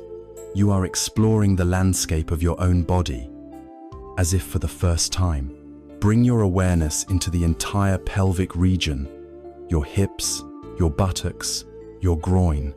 This is an area where we often hold deep tension. See if you can soften and release around any tightness you might find, meeting it with the warmth of your attention. Then, guide your awareness to your lower back and your abdomen. Notice the gentle, rhythmic movement in your belly as you breathe, a constant, soothing massage from the inside out. Let your attention travel up your spine, vertebra by vertebra, and across your upper back and shoulder blades. Feel the expanse of your chest, noticing again the subtle movements of the heart and lungs. Now, bring your attention to your hands.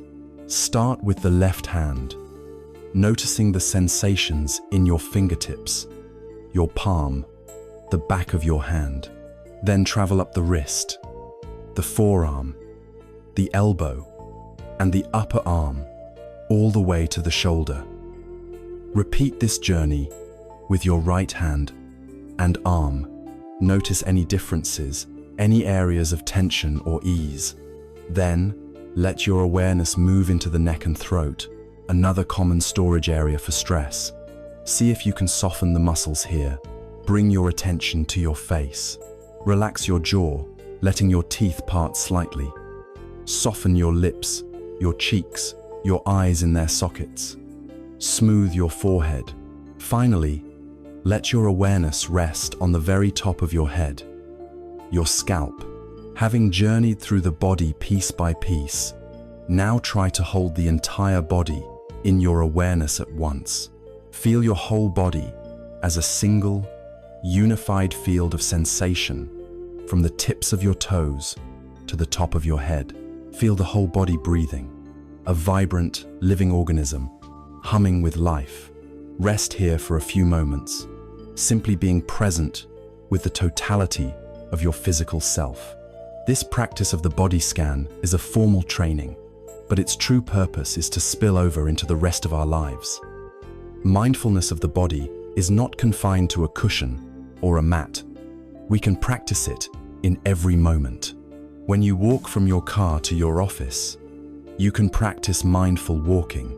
Instead of being lost in thought, bring your attention to the physical act of walking.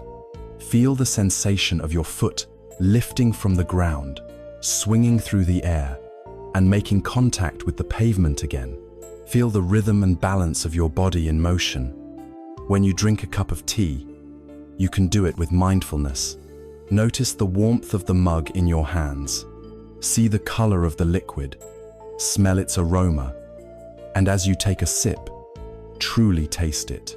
Each moment of our day, whether we are showering, typing, standing in line, or eating a meal, offers an opportunity to leave the noisy world of our thoughts and come home to the quiet, direct reality of our embodied experience. There is a story about a monk named Sona who was practicing with extreme, painful effort, getting no results and becoming discouraged. The Buddha, knowing Sona had been a famous musician before becoming a monk, went to him and asked, "Sona, as a skilled lute player, tell me, when the strings of your lute were too tight, did it produce a beautiful sound?" Sona replied, "No, Lord." The Buddha then asked, "And when the strings were too loose, did it produce a beautiful sound?" "No, Lord." Sona said again. "But," the Buddha continued, "when the strings were tuned just right, not too tight and not too loose, was your lute well tuned and ready to be played beautifully?" "Yes, Lord," Sona affirmed. The Buddha concluded, "In the same way, Sona, energy that is too strained leads to restlessness, and energy that is too slack leads to laziness. You must learn to tune the instrument of your own body and mind." Mindfulness of the body is this very process of tuning. We learn to listen to its signals. We become sensitive to where we are too tight, where we are holding tension and stressed, where we are too slack, where we are numb and disconnected. By listening with kind attention, we learn to find a middle way, a state of harmonious balance. By coming home to the body in this way, we become more grounded, more present, more whole. We learn to inhabit our lives instead of just thinking about them. This intimate and friendly relationship with our physical self provides a crucial foundation of stability. And we will need this stability because often the most powerful and challenging sensations we encounter in the body are the physical footprints of our strong emotions. The next step in our journey, therefore, is to learn how to meet these great waves of feeling with the same mindful, compassionate awareness we have brought to the breath and the body. Having learned to inhabit the physical landscape of our bodies with a kind and stable attention, we are now prepared to turn toward the most dynamic and often challenging phenomena within that landscape, the great waves of our emotions. For most of us, our entire lives are spent in a reactive dance with our feelings. We are conditioned to categorize them as good or bad. The good emotions, joy, excitement, love, confidence, we chase after and cling to desperately, trying to make them last. The bad emotions, fear, anger, sadness, jealousy, shamway, resist, suppress, or deny. We push them down into the basement of our consciousness, hoping they will disappear. This internal battle, this constant state of chasing pleasure and fleeing from pain, is exhausting. It is the very definition of the struggle that the Buddha identified as dukkha. The practice of mindfulness offers a radically different approach. It invites us to stop fighting. It asks us to see our emotions not as enemies to be conquered or problems to be solved, but as intelligent messengers, as pure energy in motion that simply asks to be acknowledged. It is a path of making peace with the totality of our inner life.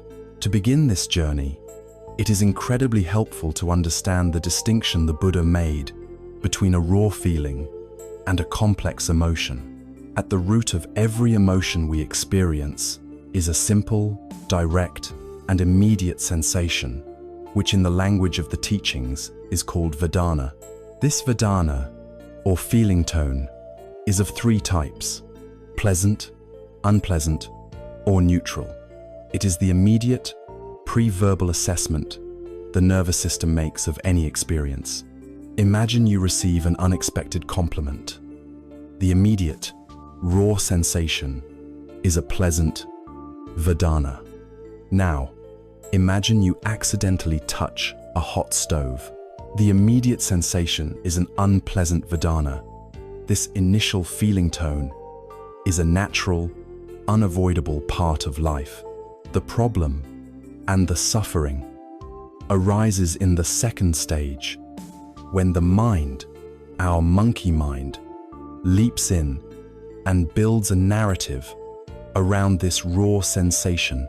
This story, woven from our thoughts, memories, and beliefs, combines with the raw Vedana and the accompanying bodily sensations to create what we call a full-blown emotion.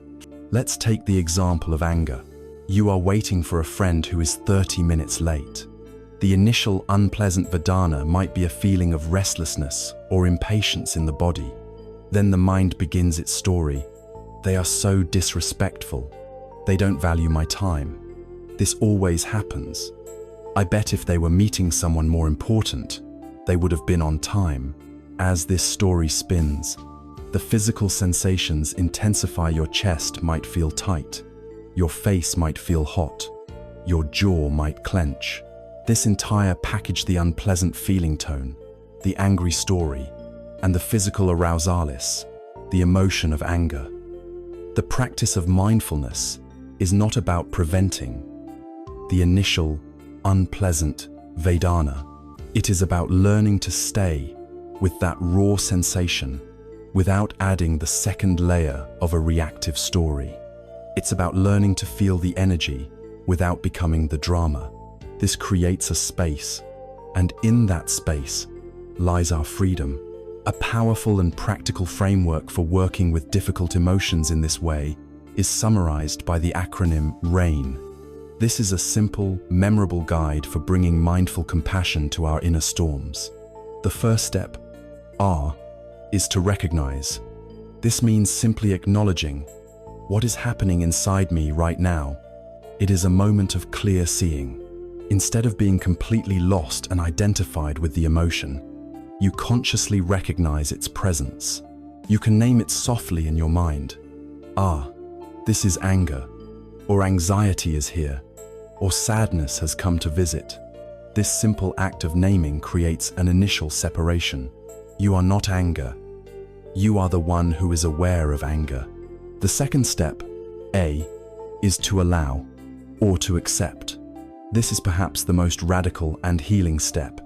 It means we give the feeling permission to be there. We stop resisting it. We let go of the internal battle. Allowing does not mean you like the feeling or that you want it to stay forever.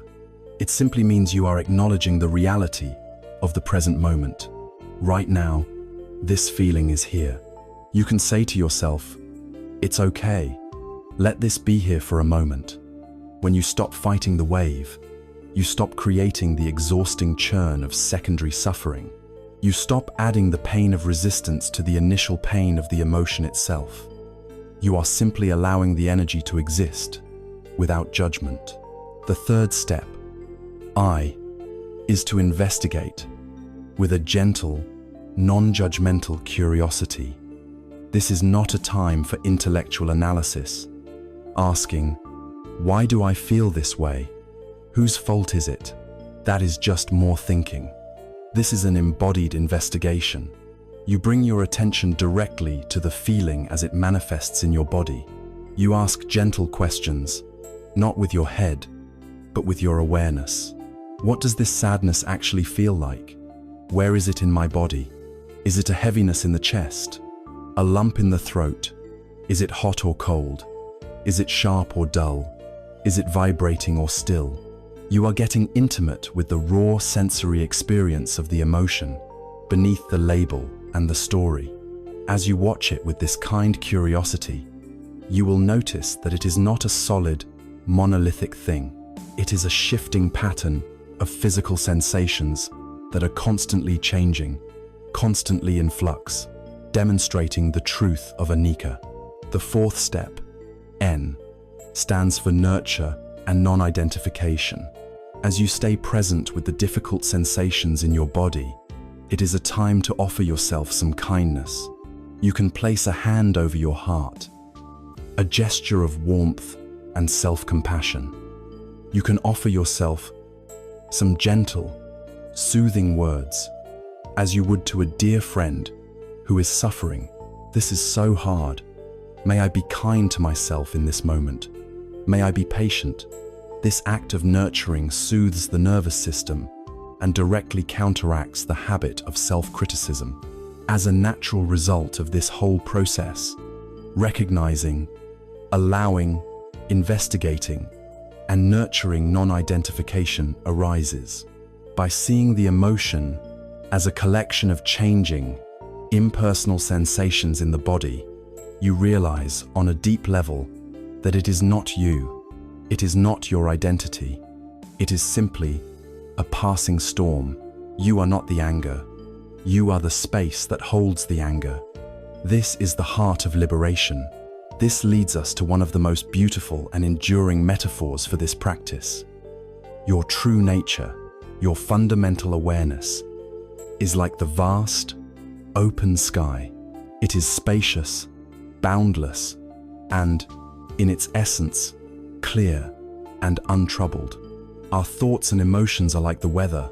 Sometimes, the weather is beautiful, clear sunny day of joy, or a gentle breeze of contentment. At other times, the weather is turbulent dark, heavy storm clouds of sadness, flashes of lightning of anger, or a thick, disorienting fog of confusion. The practice of mindfulness teaches us to stop identifying with the weather. A storm may rage, but the sky is not the storm. The clouds pass through the sky, but they do not damage or stain the sky. When the storm has passed, the sky remains, just as open and clear as it was before. By learning to rest as the sky-like awareness, we can allow the inevitable weather patterns of our emotional life to come and go without being destroyed by them. We develop a deep resilience, an unshakable inner peace that is not dependent on the weather being good. This practice does not mean you will become an unfeeling robot.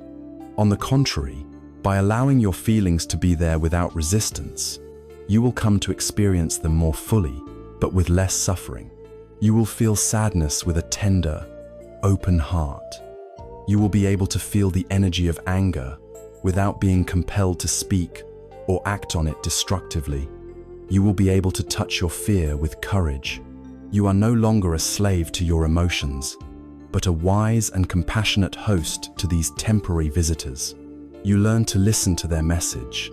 Perhaps the anger is pointing to a boundary that has been crossed, or the sadness is pointing to something you value that has been lost without being hijacked by their energy.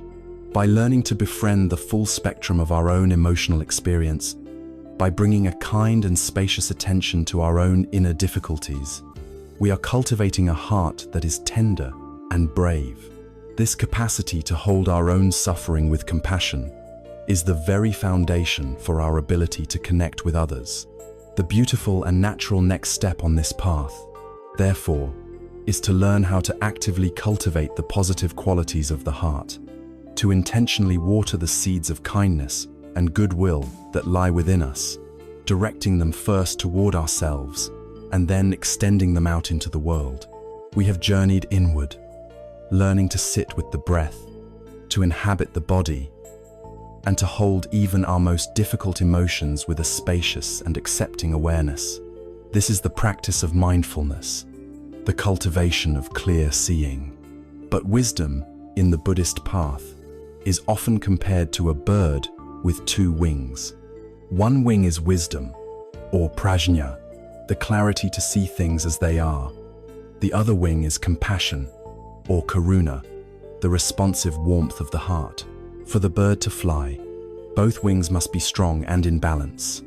Having cultivated the wing of wisdom, we now turn to strengthen the wing of compassion. We move from a passive mode of accepting what is to an active mode of cultivating what is wholesome. We begin with the practice known as metta, or loving kindness, and its first and most crucial recipient is ourselves. For many of us, this is the most difficult practice of all. We live with a relentless inner critic, a harsh internal judge who is constantly narrating our lives. This voice is an expert at finding our flaws, replaying our mistakes, and comparing us unfavorably to others.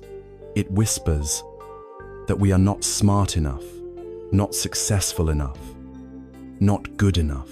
We would never dream of speaking to a friend, or even a stranger, with the same cruelty and judgment that we routinely inflict upon ourselves. We have been conditioned to believe that this harshness is necessary, that it is what motivates us to improve.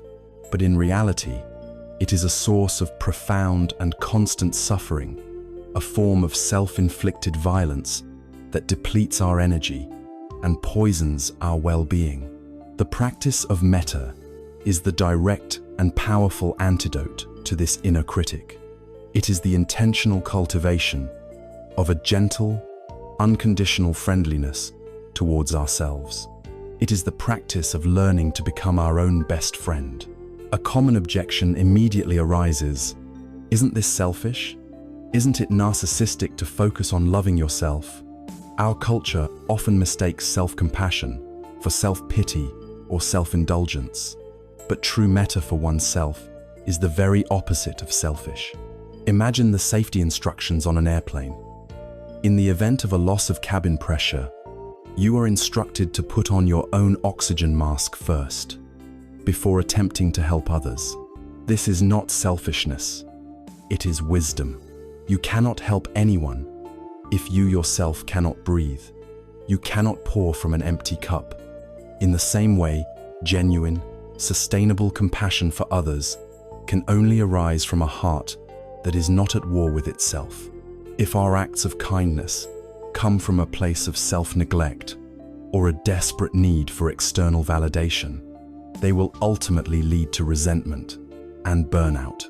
We must first fill our own reservoir of kindness before we can offer a drink to others. The Buddha himself made this point with unambiguous clarity, stating, "You can search throughout the entire universe for someone who is more deserving of your love and affection than you are yourself, and that person is not to be found anywhere."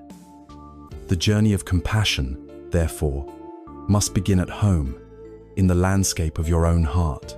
So let us begin this practice. Find a comfortable and dignified posture, the same posture of wakeful ease we have used before. Allow your body to settle. You can gently close your eyes. For a few moments, just connect with your breath, feeling its rhythm, allowing the mind to quiet down. Now, you might find it helpful to place a hand over the center of your chest, a simple gesture of warmth and tenderness directed towards yourself.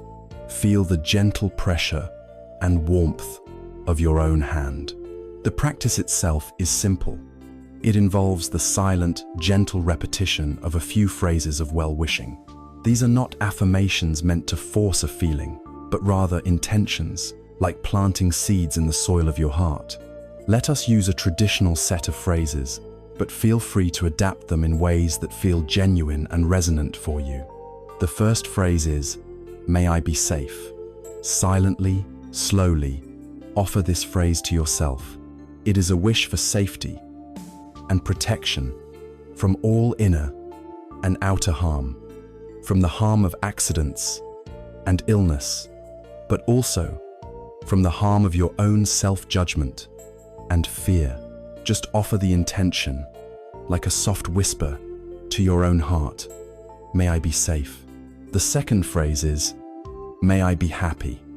Again, gently repeat the phrase to yourself. This is a wish for a deep and authentic happiness, the joy that comes from a peaceful heart, not just the fleeting pleasure of sensory experience. A wish that you may know contentment and well-being. May I be happy. The third phrase is, "May I be healthy." This is a wish for physical health, for the body to be strong and free from disease. But it is also a wish for mental health, for the mind to be free from the fevers of anxiety, anger, and obsession. A wish for wholeness in both body and mind. May I be healthy. The final phrase is, "May I live with ease." This is a wish for your life to unfold with less struggle, less stress, less resistance. A wish that you may navigate the challenges of life with grace, resilience, and a sense of peace. May I live with ease. Continue to repeat these phrases, silently and gently, allowing them to wash over you.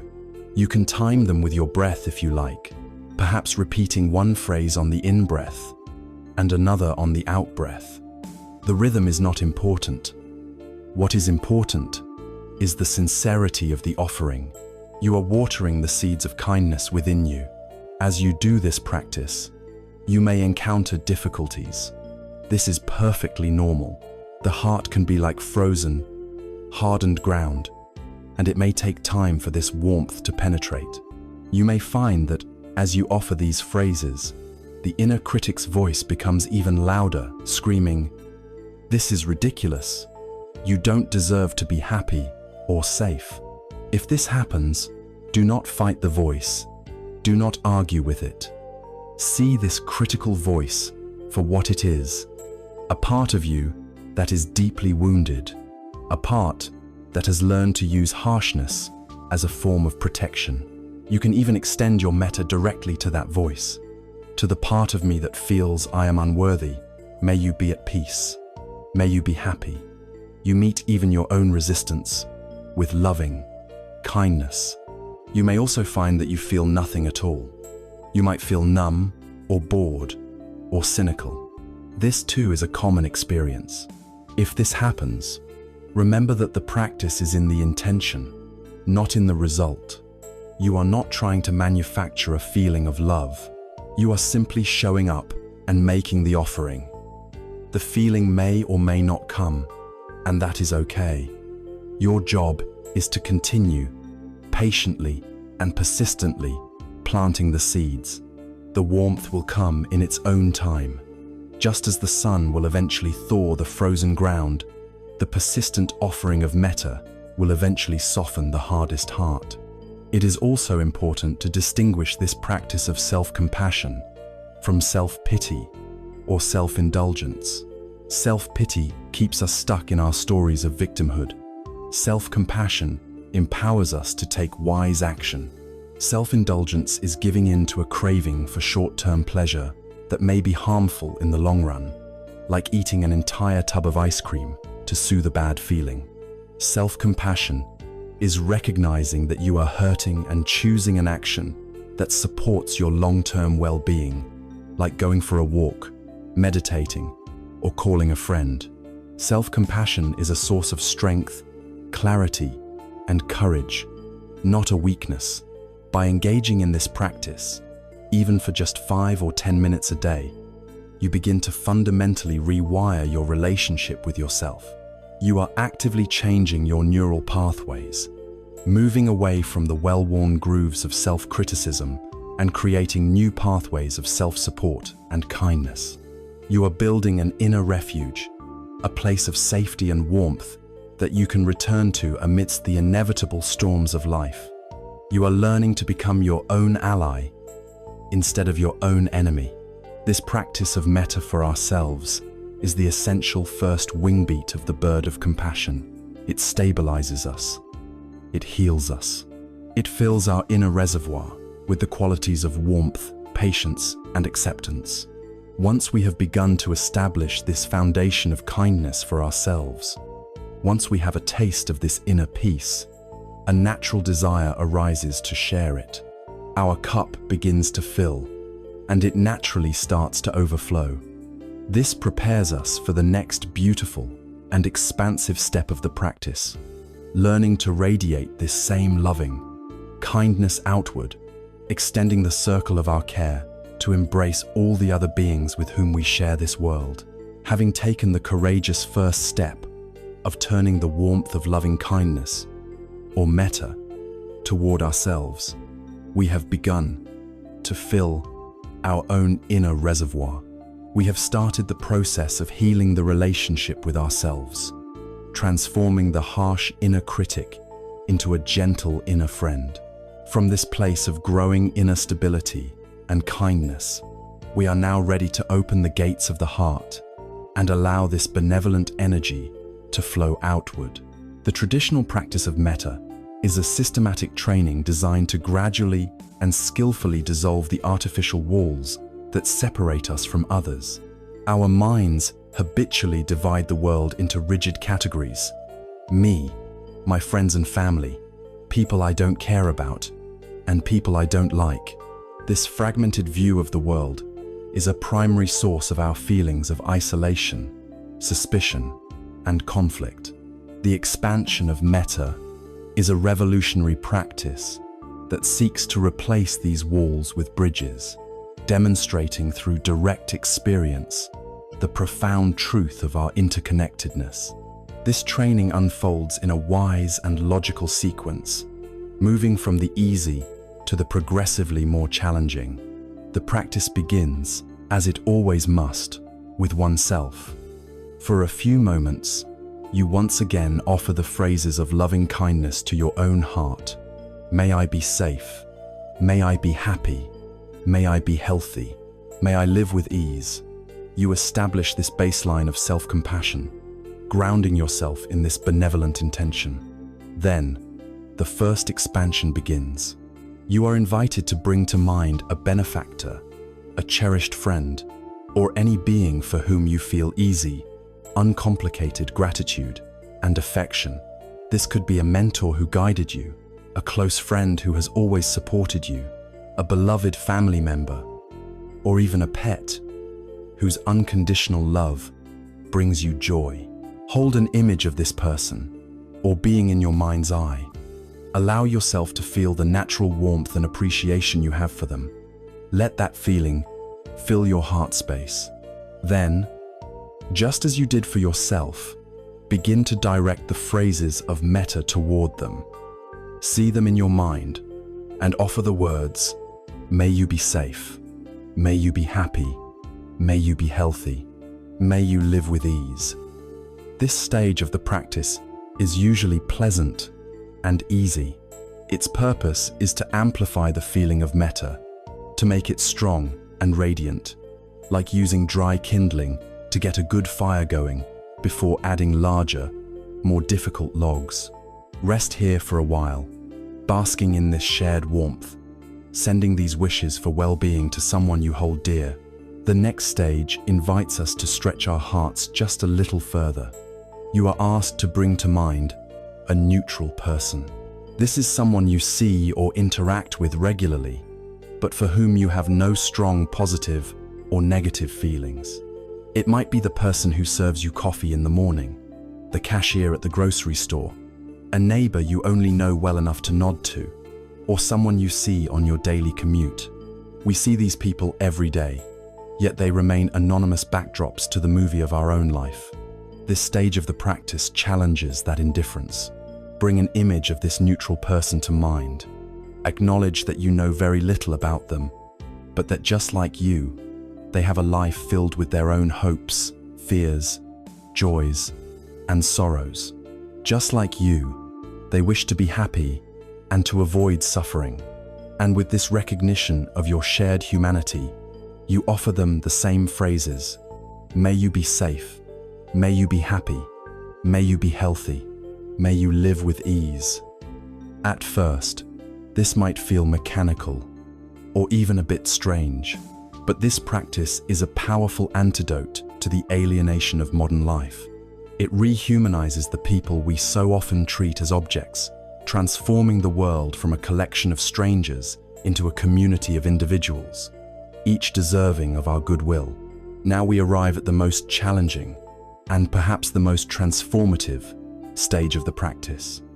You are invited to bring to mind a difficult person. It is wise to approach this stage with care. At first, choose someone who is only mildly irritating or frustrating, not the person who has been the source of your deepest trauma. We must be wise about not re-traumatizing ourselves. The purpose here is absolutely crucial to understand. This practice is not about condoning their harmful behavior. It is not about forcing yourself to forgive them or pretending what they did was okay. This stage of the practice is a gift you give to yourself. It is about your own liberation. Holding on to anger, resentment, and hatred is like grasping a hot coal with the intention of throwing it at someone else.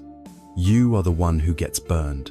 These toxic mind states imprison us, keeping us tied to the past and consuming our precious life energy. Sending metta to a difficult person is the act of putting down that hot coal for your own sake.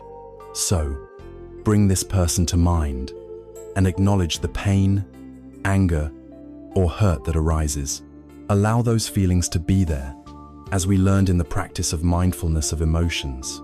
Then, understanding that this is an act of profound self-care and liberation, you begin to offer them the phrases, may you be safe, may you be happy, may you be healthy, may you live with ease.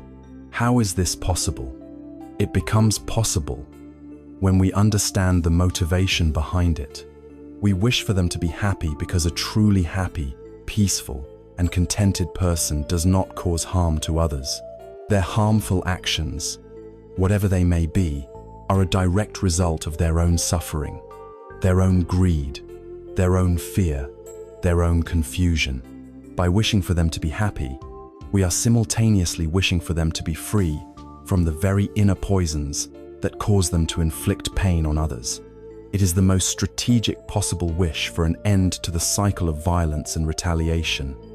It is a wish for them to be healed, so they no longer cause harm. The Buddha's own life provides a powerful example of this unconditional compassion. His cousin, Devadatta, was consumed by jealousy and ambition. He tried to split the monastic community. He tried to usurp the Buddha's leadership, and on several occasions, he even attempted to have the Buddha murdered. Yet, through all of this, the Buddha's compassion for Devadatta never wavered. He saw his cousin not as an evil monster, but as a man trapped in the fires of his own defilements, a man blinded by his own suffering. The Buddha's metta was not conditional on Devadatta's good behavior. It was an unconditional quality of his own liberated heart. Our practice is an attempt to cultivate even a small seed of that same radical, liberating love. Finally, having worked with these distinct categories, the practice culminates in a boundless expansion. You are invited to hold all four people in your awareness at once: yourself, your dear friend, the neutral person, and the difficult person.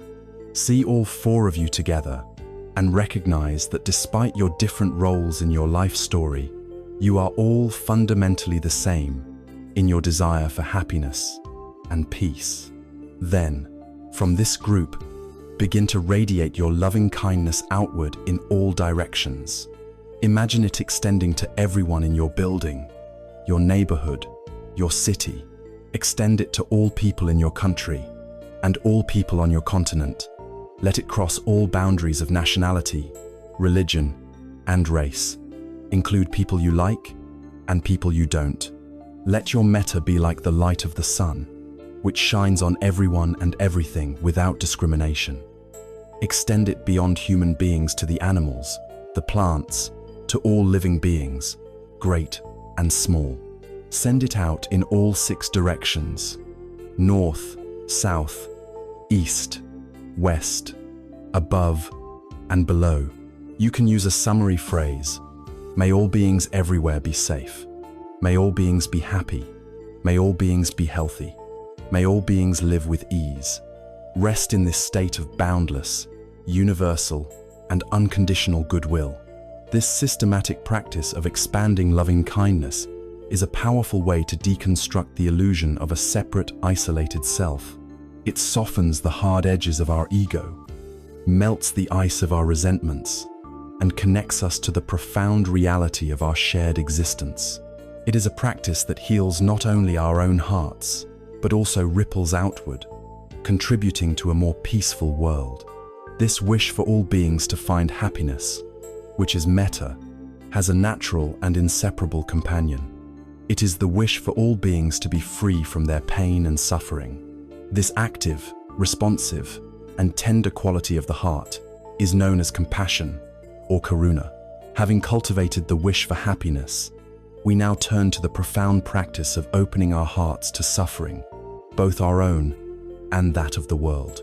Having opened the heart to the active wish for all beings to be happy through the practice of metta, we encounter its inseparable and essential twin, karuna, or compassion. If metta is the sun's warmth, karuna is the gentle rain that soothes a parched earth. Metta is the wish for happiness. Karuna is the wish for the cessation of suffering. It is the natural response of a loving heart when it comes into contact with pain. The Pali word karuna is often described as the trembling or quivering of the heart in the face of suffering. It is a deep, embodied resonance with the pain of another, coupled with the sincere wish to alleviate it. In our modern world, we are confronted with an overwhelming amount of suffering. The news brings us a constant stream of images depicting war, famine, injustice, and environmental disaster. In our own lives, we witness the pain of our friends and family as they navigate illness, loss, and heartbreak. Faced with this vast ocean of pain, it is easy to react in one of 2 ways. The first is to shut down. We become numb, cynical, or indifferent as a self-protective mechanism. The heart becomes calloused to protect itself from breaking. The second is to become completely overwhelmed. We feel the pain of the world so acutely that we are paralyzed by it, leading to a state of anxiety, despair, and burnout. This is often called empathy fatigue.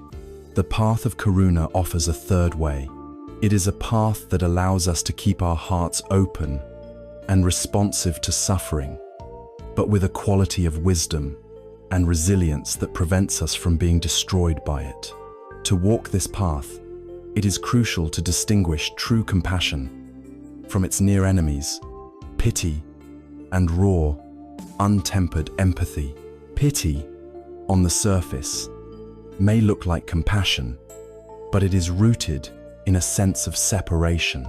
When we feel pity for someone, we are often looking down from a position of perceived superiority. We create a division. I am here, fortunate and strong, and you are over there, unfortunate and weak. Pity reinforces the ego and creates distance. Karuna, on the other hand, is born from a recognition of our shared humanity and vulnerability. It dissolves the illusion of separation. It comes from the understanding that your suffering could easily be my suffering. We are in this together. Untempered empathy, while a vital human capacity, can also be a source of suffering. Empathy is the ability to feel with someone, to resonate with their emotional state. If a friend is anxious, we feel their anxiety. If they are grieving, we feel their grief. While this creates connection, if it is not balanced by wisdom, we simply end up drowning alongside the person we are trying to help. We absorb their pain without any way to transform it, and we both end up suffering. This is not helpful. Karuna, true compassion, is different. It is feeling for someone, not just feeling with them. It combines the empathetic resonance with a clear-minded stability and a loving intention to help. It is held within a spacious awareness, balanced by the quality of equanimity, the understanding that we cannot control all outcomes and that all beings are the owners of their own karma. This wisdom creates a container that allows us to be with immense pain without being consumed by it. So, how do we cultivate this wise and resilient compassion? One of the most powerful practices for this comes from the Tibetan Buddhist tradition and is known as Tonglen, which literally means giving and taking. It is a practice of reversing our habitual pattern of pushing away pain and grasping at pleasure. It is a training of the heart to move towards suffering with courage and love. As with metta, the practice is best started with ourselves. Find a comfortable posture and connect with your breath. Then, bring to mind an area of your own suffering. It could be a physical pain, a difficult emotion, like fear or shame, or a painful life situation. Instead of your usual habit of trying to ignore it or push it away, you turn toward it. As you breathe in, you intentionally breathe into that suffering. You can visualize it as a dark, heavy, smoky cloud. You breathe it into your heart, not with the intention of holding on to it, but with the intention of fully acknowledging and accepting its presence. You are courageously meeting your own pain. Then, as you breathe out, you intentionally breathe out whatever you feel would bring relief. You can visualize it as a bright, cool, spacious light. You breathe out peace, acceptance, kindness, and healing. You breathe in the pain with courage. You breathe out relief with love. You continue this cycle, transforming your own suffering with the alchemy of your breath and intention. Once you feel some stability in practicing for yourself, you can extend the practice to someone else. Bring to mind a friend, a family member, or anyone you know who is currently suffering. See their pain clearly and feel your heart's natural wish for them to be free from it. Then, on the in-breath, you imagine that you are breathing in their suffering, again visualizing it as dark smoke. You take it on with the powerful intention of relieving them of their burden. This is not a passive wish. It is an active, compassionate engagement. On the out-breath, you send them everything that is good. You send them your health, your peace, your joy, visualizing it as a radiant white light that enters their body and mind, soothing their pain and bringing them relief. You breathe in their suffering, and you breathe out your peace. Finally, you can expand the practice to encompass all beings. Think of all the people in the world who are experiencing a similar kind of suffering, all those who are sick, all those who are frightened, all those who are grieving. On the in-breath, with immense courage and love, you breathe in the collective suffering of the world. On the out-breath, you send out boundless healing, peace, and well-being to all, without exception. It is important to understand that this is a visualization practice. You are not literally taking on anyone's illness. You are performing a profound psychological and spiritual act. You are training your heart to overcome its deepest fear and aversion to pain. By courageously moving towards suffering, you discover that your heart is much larger and more capable than you ever imagined. You discover a fearless compassion that is not shaken by the reality of the world's pain. In the rich iconography of Mahayana Buddhism, the embodiment of perfect compassion is the figure of Avalokiteshvara, known as Quan Theum in Vietnam. Legend tells that Avalokiteshvara made a vow to liberate all beings from suffering, but upon looking out at the endless sea of pain, felt such despair that their head shattered into 1,000 pieces. From this brokenness, a new, more powerful form emerged. A being with 1,000 helping hands, and in the palm of each hand, an eye. This beautiful image symbolizes the nature of true compassion. It is not a naive sentimentality, but a powerful union of skillful action, the 1,000 hands, to help in countless ways, and profound wisdom, the 1,000 eyes, to see clearly what is truly needed in each situation. It is a compassion born from a heart that was willing to break open for the sake of the world. This practice of karuna is not meant to remain on the meditation cushion. It is meant to inform our every action. True compassion is often very simple and ordinary. It is the act of putting down your phone and giving your full, undivided attention to a friend who is struggling. It is offering a kind word to a stressed cashier. It is the patience you show to an elderly person moving slowly. It is the simple act of listening without needing to interrupt with your own opinions or solutions. These small moments of compassionate presence are the threads from which a more humane and caring world is woven. We do not need to have 1,000 arms, but we can use the 2 we have to offer help, to soothe a pain, or to simply express our solidarity and care. By cultivating karuna, we develop a heart that is both tender and strong. We learn to stay present and engaged with a world full of challenges, not by hardening ourselves, but by softening and opening. We discover that compassion is the most courageous and resilient response to suffering. Now that we have explored the essential practices for cultivating a mind of wisdom and a heart of love with mindfulness, to see clearly, metta to wish for happiness, and karuna to wish for freedom from suffering, we are far better equipped to engage with the complexities of our daily lives. We will now turn this lens of mindful, compassionate awareness to an area that, for many of us, is a primary source of both meaning and stress: our work, our careers, and the search for a right and honorable livelihood.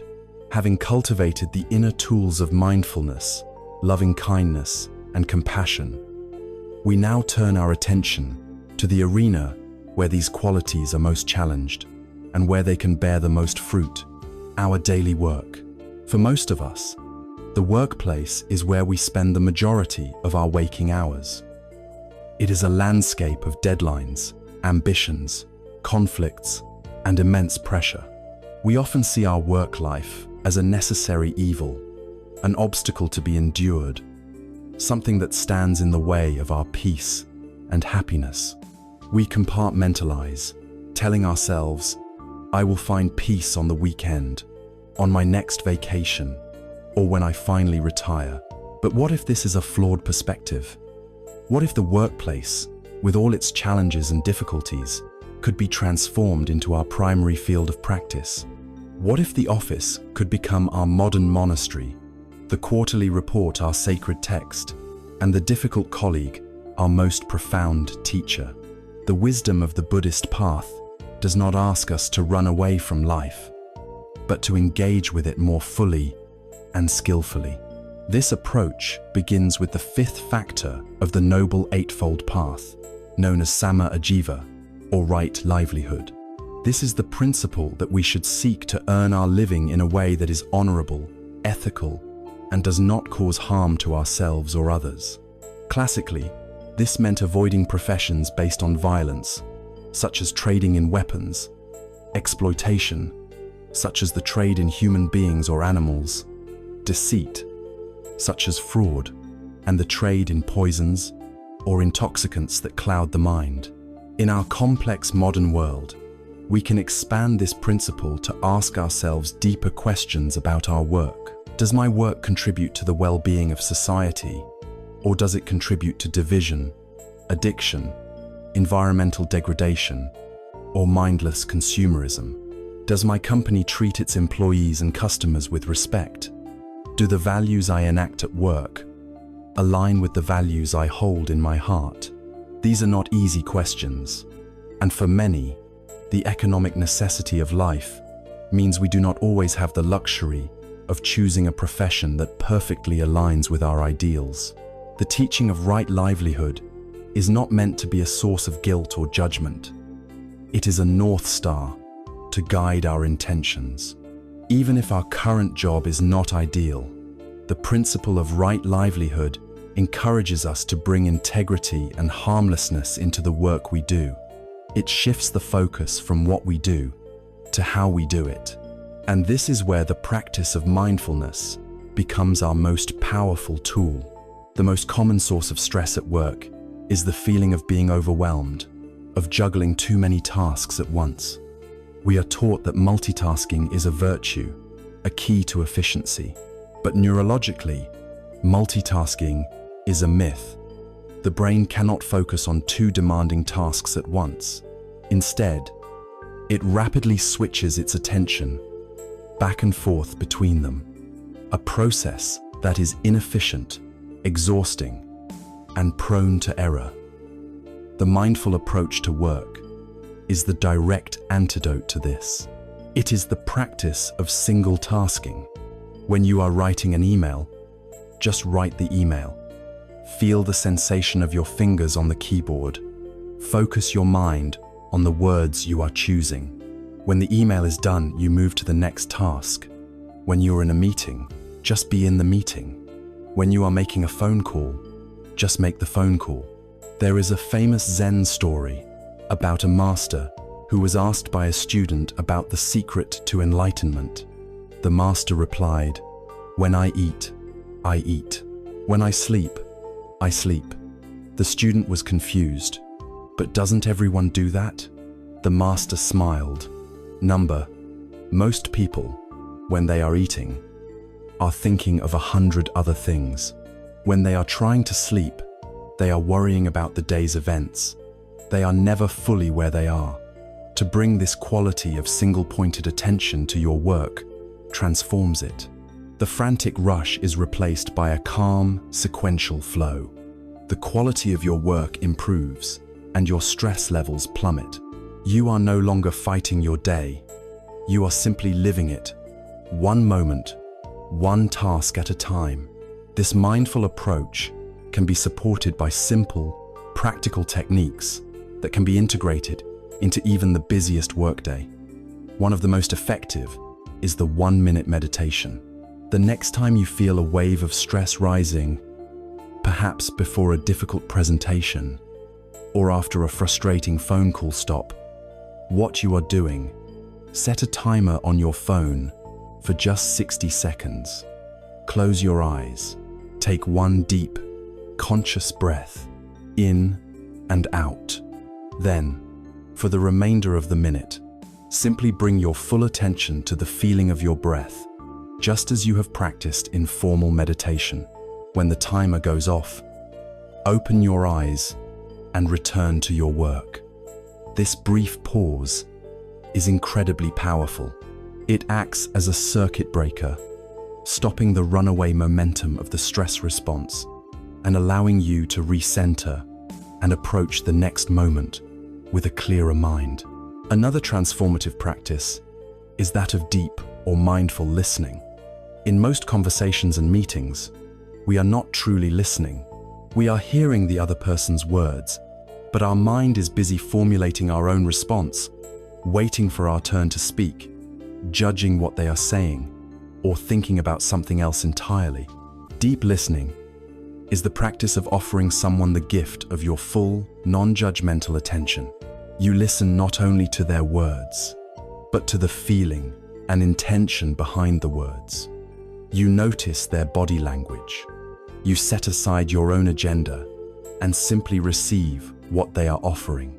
This practice dramatically reduces misunderstandings, fosters genuine connection and trust, and allows for far more creative and collaborative outcomes.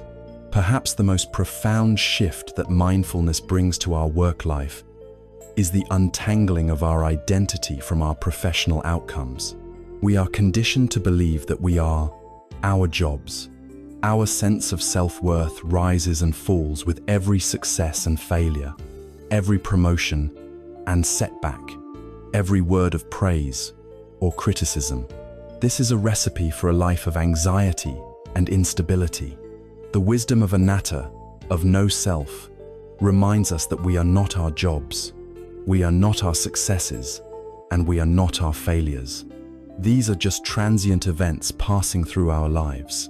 Our true worth is inherent, unconditional, and cannot be measured by a job title or a salary. When you truly understand this, you are free. You can strive to do your best work, to be creative and effective, but you do so with a sense of lightness, because your core well-being is no longer on the line. This spacious perspective is the key to working with difficult people, be it a demanding boss or an uncooperative colleague.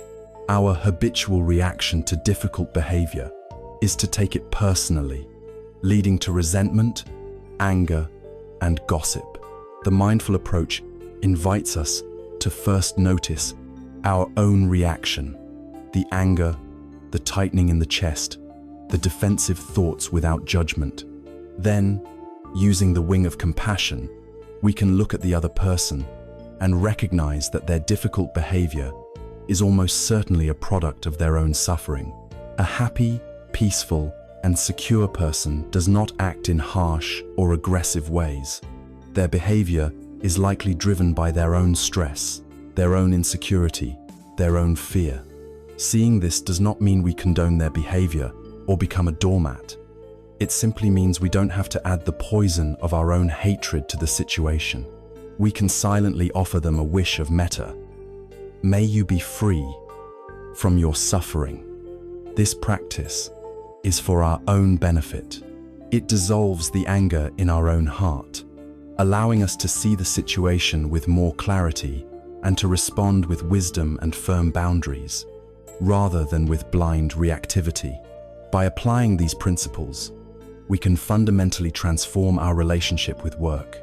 It ceases to be a source of dread and becomes a rich field for the cultivation of mindfulness, patience, and compassion. We learn to bring a sense of integrity and presence to everything we do, finding meaning not just in the outcome, but in the quality of our attention in the process. We discover that it is possible to be both productive and peaceful. Of course, one of the greatest drivers of pressure in our professional lives is the pursuit of money and the things it can buy. This leads us to our next area of exploration: how to navigate the powerful currents of materialism and consumer culture with a wise and peaceful heart. Having explored the application of mindfulness in the workplace, we inevitably arrive at one of the most powerful engines driving our professional lives, and indeed, our entire culture: the pursuit of wealth and material possessions. We are born into a world that whispers a single, seductive promise: happiness can be bought. We are told that peace of mind will arrive with the next pay raise, the bigger house, the faster car, the latest phone. We live inside a vast and sophisticated advertising apparatus designed to create a permanent sense of lack, a feeling that we are always just one purchase away from being whole and content. This relentless pursuit of more, this chronic hunger for things, is a primary source of the anxiety that defines our age.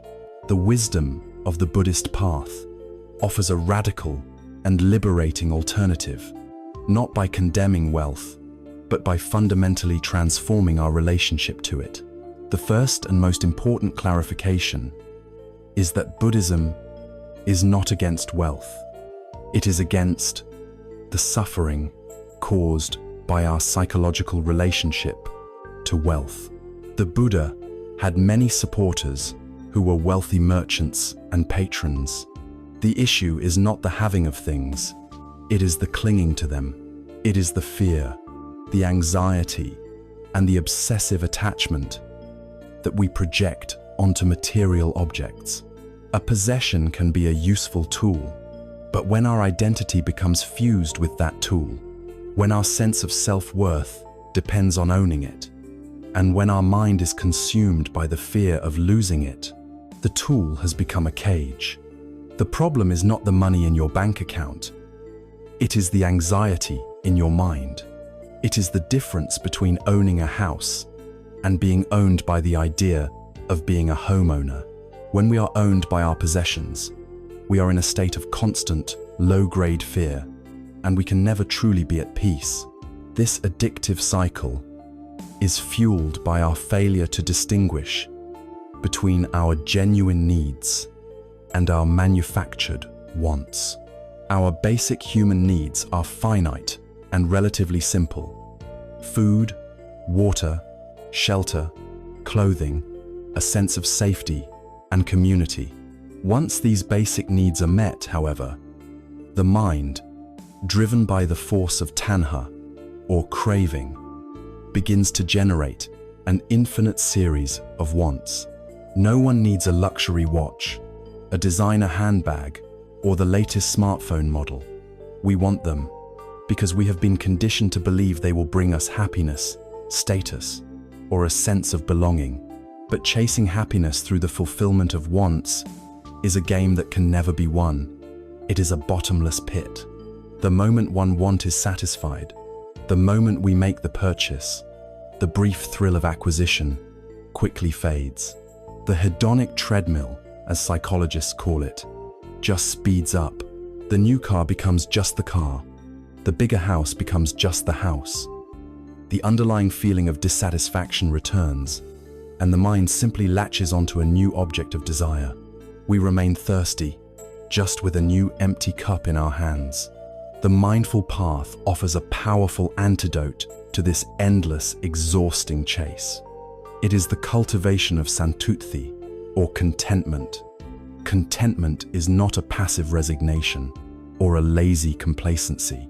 It is an active, joyful, and deeply radical practice. It is the conscious choice to appreciate what is already here, rather than obsessing about what is not. It is a profound shift from a mindset of scarcity to a mindset of abundance, regardless of our external circumstances. You can practice contentment right now. Take a moment to conduct a gratitude inventory. Instead of thinking about what you lack, turn your attention to what you have. You have the air you are breathing, a process so miraculous, we ignore it almost every moment. You likely have a roof over your head, protecting you from the elements. You have food available to you. You have eyes that can see and ears that can hear. You may have friends or family who care for you. By intentionally bringing our attention to the blessings that we so often take for granted, we begin to realize how truly wealthy we already are. The source of our happiness begins to shift, moving from the fickle external world of getting and spending to the stable inner world of gratitude and appreciation. This is the beginning of true economic freedom. The other essential practice that acts as a direct antidote to the poison of greed and clinging is the practice of dana, or generosity. In the architecture of the mind, greed is a contracting, tightening, fearful state. It is the clenched fist, desperately holding on. Generosity is its polar opposite. It is an expansive, opening, and joyful state. It is the open hand. When we practice generosity, we are not just helping others, we are actively healing our own minds. We are demonstrating to ourselves, on a deep level, that our security and happiness do not depend on hoarding and accumulation. Like all Buddhist practices, dana is nuanced and multifaceted.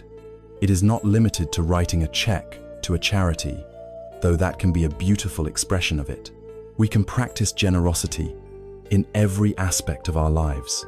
There is the giving of material things, sharing food with someone who is hungry, donating clothes we no longer wear, giving away possessions that are cluttering our lives and could be of use to someone else.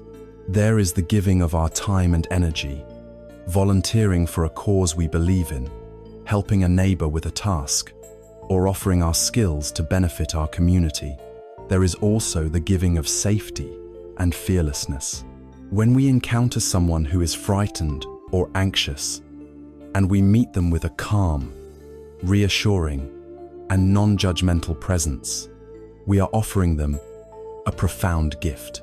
And there is the giving of our attention. In our distracted world, offering someone our full, mindful, and heartfelt attention when they are speaking is one of the most precious and healing gifts we can possibly give. It says to them, "You matter. I see you. I hear you."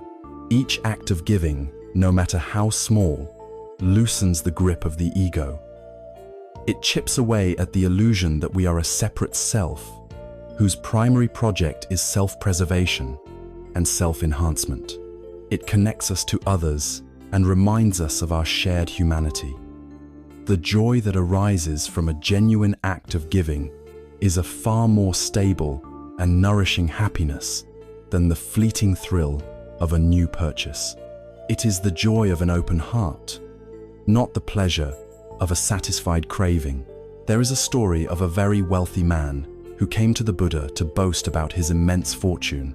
He described his overflowing storehouses, his vast herds of cattle, and his chests of gold, feeling secure and proud in his accomplishments. The Buddha listened patiently and then asked him a simple question. "Friend, of all these wonderful things you possess, how much of it can you take with you when you die?" The man was struck silent. He had no answer. In that moment, he realized the ultimate impermanence of his worldly wealth.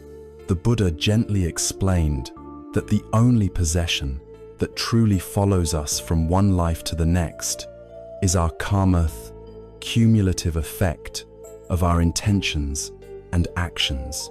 A life dedicated to hoarding and selfishness creates a poor and miserable inner world, while a life dedicated to generosity and virtue creates a rich, joyful, and peaceful one, regardless of our material circumstances.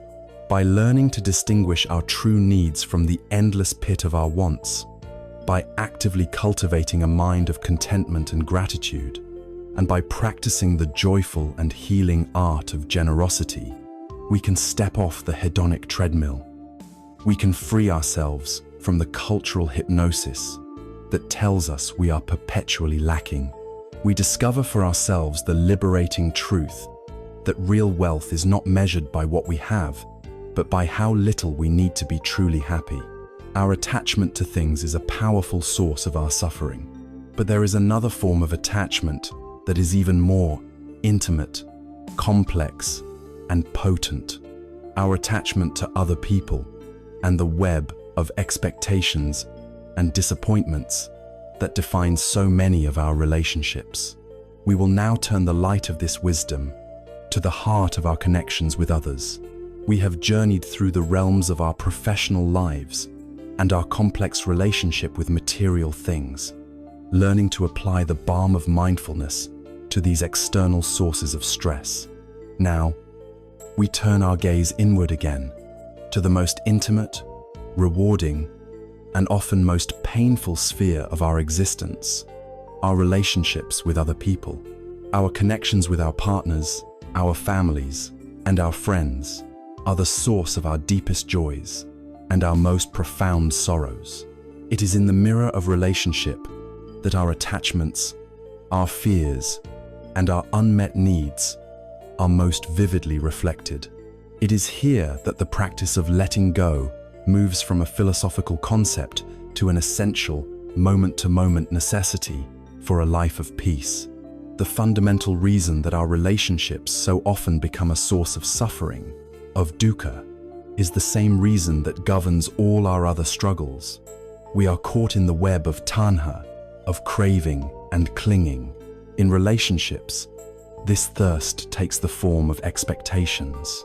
We walk around with a secret, unspoken blueprint in our minds for how others should be.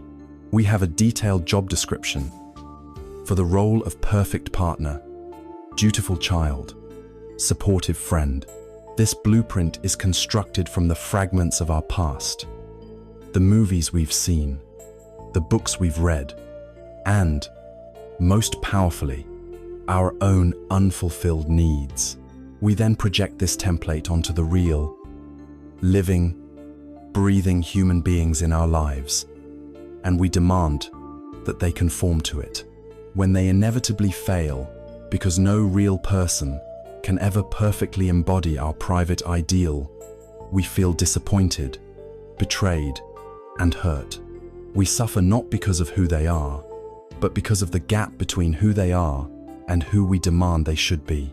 We fall in love with our idea of a person, and then spend the rest of the relationship trying to force them into that box. This is not love. It is a form of violence. True love, from a mindful perspective, is the radical act of letting go of this blueprint. It is the courageous willingness to meet the actual person who stands before us in all their messy, imperfect, and unpredictable glory. It is the application of the wisdom of anicca and anatta to our loved ones. Just as we have seen that we are not a fixed, solid self, neither are they. They are a flowing river of thoughts, feelings, and experiences, constantly changing and evolving. To love them is to love this process, not to try and freeze them at a single, convenient point in their development. It is the practice of loving without clinging, of offering our presence without demanding our preferences. This is the essence of loving with freedom. It means granting others the space to be who they are, not who we need them to be, for our own comfort and security. This spacious, non-clinging love is supported by two crucial skills from the Noble Eightfold Path: right speech and its partner, deep listening. So much of our relational conflict arises not from a fundamental incompatibility, but from a failure to communicate with wisdom and kindness. When we feel hurt or misunderstood, our default mode is often to use speech as a weapon. We blame, we accuse, we dredge up past grievances, we use sarcasm and criticism. This language, born of our own pain, only creates more pain in the other person, triggering their defensiveness and escalating the conflict in a downward spiral. Right speech is the conscious choice to break this cycle. It is speech that arises from an intention to connect, not to conquer. It means taking a moment before we speak to ask, is what I am about to say true? Is it kind? Is it helpful? Does it need to be said right now? It often involves learning to speak from our own experience using I statements. I feel hurt when this happens, instead of accusatory you statements. You always do this. This simple shift can transform a battle into a bridge. The other side of this coin is deep listening. As we have seen, this is more than just waiting for our turn to talk. It is the practice of offering our full, spacious attention to another person. It means listening with the sole intention of understanding their inner world. When a loved one is speaking, we can practice listening with our whole body, setting aside our own rebuttals and solutions, and simply creating a safe, non-judgmental space for them to express themselves. To be truly heard is one of the most profound gifts we can offer another human being. It is a direct expression of love that says, "Your experience is valid. You matter to me." When two people are able to communicate with the skill of right speech and the compassion of deep listening, even the most difficult conflicts can become opportunities for deeper intimacy and understanding. Even with the best communication skills, however, hurts are inevitable in any close relationship. People will make mistakes. They will be unskillful. They will cause us pain, just as we will inevitably cause them pain. This brings us to the vital and often misunderstood practice of forgiveness. We tend to think of forgiveness as something we do for the other person, a gift of grace we bestow upon them. But from a mindful perspective, forgiveness is primarily an act of self-compassion, a gift we give to ourselves. Holding on to anger, resentment, and a desire for revenge is like carrying a bag of heavy, sharp stones around with us, day after day. The weight of this burden exhausts us, poisons our happiness, and keeps us chained to the past. The other person may be living their life freely, while we remain imprisoned by our own bitterness. Forgiveness is the act of putting down that bag of stones. It is not about condoning what they did, forgetting that it happened, or even necessarily reconciling with them. It is the conscious, internal decision to release ourselves from the toxic grip of resentment. It is a declaration of our own freedom. We forgive for our own sake, so that we can be at peace. There is a beautiful and simple metaphor that encapsulates this entire approach to loving with freedom. A relationship is like holding a handful of sand. If you open your hand and hold it gently, the sand will rest there peacefully, and you can appreciate its texture and warmth. But if you become afraid of losing it, and you clench your fist tightly, trying to possess and control it, the sand will inevitably trickle out through the gaps between your fingers. The harder you squeeze, the faster you lose it. Our relationships are the same. When we try to control, possess, and cling to another person with our fears and expectations, we squeeze the life and joy out of the connection. But when we can love with an open hand, offering our presence, our kindness, and our support, while granting them the freedom to be themselves, love has the space to breathe, to grow, and to remain. This path of loving with freedom is not easy. It requires constant practice, immense patience, and the courage to face our own deepest insecurities. But it is a path that leads away from the drama of conflict and disappointment, and toward a love that is grounded in reality, nourished by kindness, and characterized by a profound sense of peace and mutual respect. It is the discovery that the greatest love is not about possession, but about liberation, the liberation of others to be who they are, and the liberation of ourselves from the suffering of our own clinging mind. As we learn to find this freedom in our connections with others, we may begin to ponder a larger question. In this vast, interconnected, and impermanent world, what is the ultimate purpose of our brief and precious lives? This inquiry leads us to our next exploration, the search for a deep and abiding sense of meaning. We have journeyed through the intricate landscapes of our work, our wealth, and our relationships, learning to apply the wisdom of letting go to the great attachments of our lives. As we release our clinging to outcomes, to possessions, and even to our expectations of others, a profound sense of space and freedom can begin to emerge. Yet, this very spaciousness can sometimes give rise to a deep and unsettling question. What is the point of it all? If I am not my job, not my possessions, not even my fixed idea of myself, then what provides my life with meaning? In a world of constant change, of impermanence, where can we find a purpose that is solid, real, and unshakable? This existential ache is a noble and essential part of the human journey. Our culture typically defines purpose as a grand, singular achievement located somewhere in the distant future. Our purpose is to find a cure for cancer, write the great American novel, start a billion-dollar company, or achieve spiritual enlightenment. This future-oriented view, while it can be inspiring, often has a toxic side effect. It renders the present moment as little more than a dress rehearsal, a stepping stone to a more important future. We live our daily lives in a state of becoming, not being. We tell ourselves that our real life will begin once we achieve that goal. This creates immense pressure, a fear of choosing the wrong purpose, and a constant feeling that our present life, the only life we actually have, is somehow deficient and incomplete. The wisdom of the Buddhist path offers a radical re-envisioning of purpose. It suggests that purpose is not a destination we must strive to reach, but a quality of presence that we can inhabit in every single moment. It is found not in what we are doing, but in how we are doing it.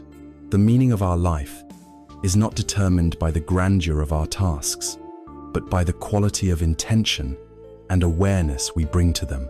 There is a timeless story that illustrates this principle perfectly.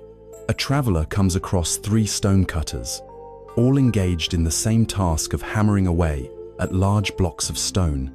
The traveler asks the first stonecutter, "What are you doing?" The man, looking tired and miserable, grumbles, "I am cutting stone. It is hard, boring work, and my back aches." The traveler moves on to the second stonecutter and asks the same question. This man, looking neither happy nor sad, replies matter-of-factly, "I am earning a living to support my family." The traveler then approaches the third stonecutter, who is working with a look of deep concentration and quiet joy. "And what are you doing?" the traveler asks. The man looks up, his eyes bright, and says, "I am building a cathedral." Here we have 3 men performing the exact same action, yet they are living in 3 entirely different universes of meaning. The first lives in a world of drudgery. The second lives in a world of duty. The third lives in a world of sacred contribution. Nothing about their external reality is different. The transformation is entirely internal. It is a transformation of view, of intention. This story reveals that purpose is not inherent in any action itself, but is infused into an action by the heart and mind of the one performing it. This is the most liberating news imaginable, because it means that a life of profound purpose is available to every single one of us, right now, regardless of our circumstances. The engine that drives this moment-to-moment creation of meaning is the law of karma. This is perhaps one of the most misunderstood concepts from Eastern philosophy. Karma is not fate. It is not a cosmic system of rewards and punishments administered by an external, all-seeing judge. The word karma, or karma in the original Pali, literally means action, but it refers more specifically to volitional action, the intention, the will, the conscious choice that motivates our actions of body, speech, and mind. It is the universal law of cause and effect applied to the realm of our own consciousness. The law is simple. Every intentional action plants a seed. Actions motivated by wholesome states of mind, by generosity, kindness, clarity, and compassion plant wholesome seeds. These seeds, when the conditions are right, will ripen into experiences of happiness, peace, and well-being.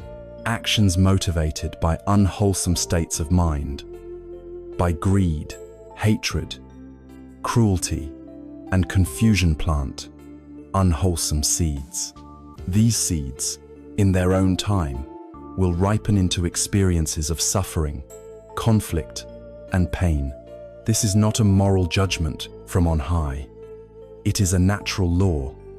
as impersonal and reliable as the law of gravity. If you plant an apple seed, you get an apple tree.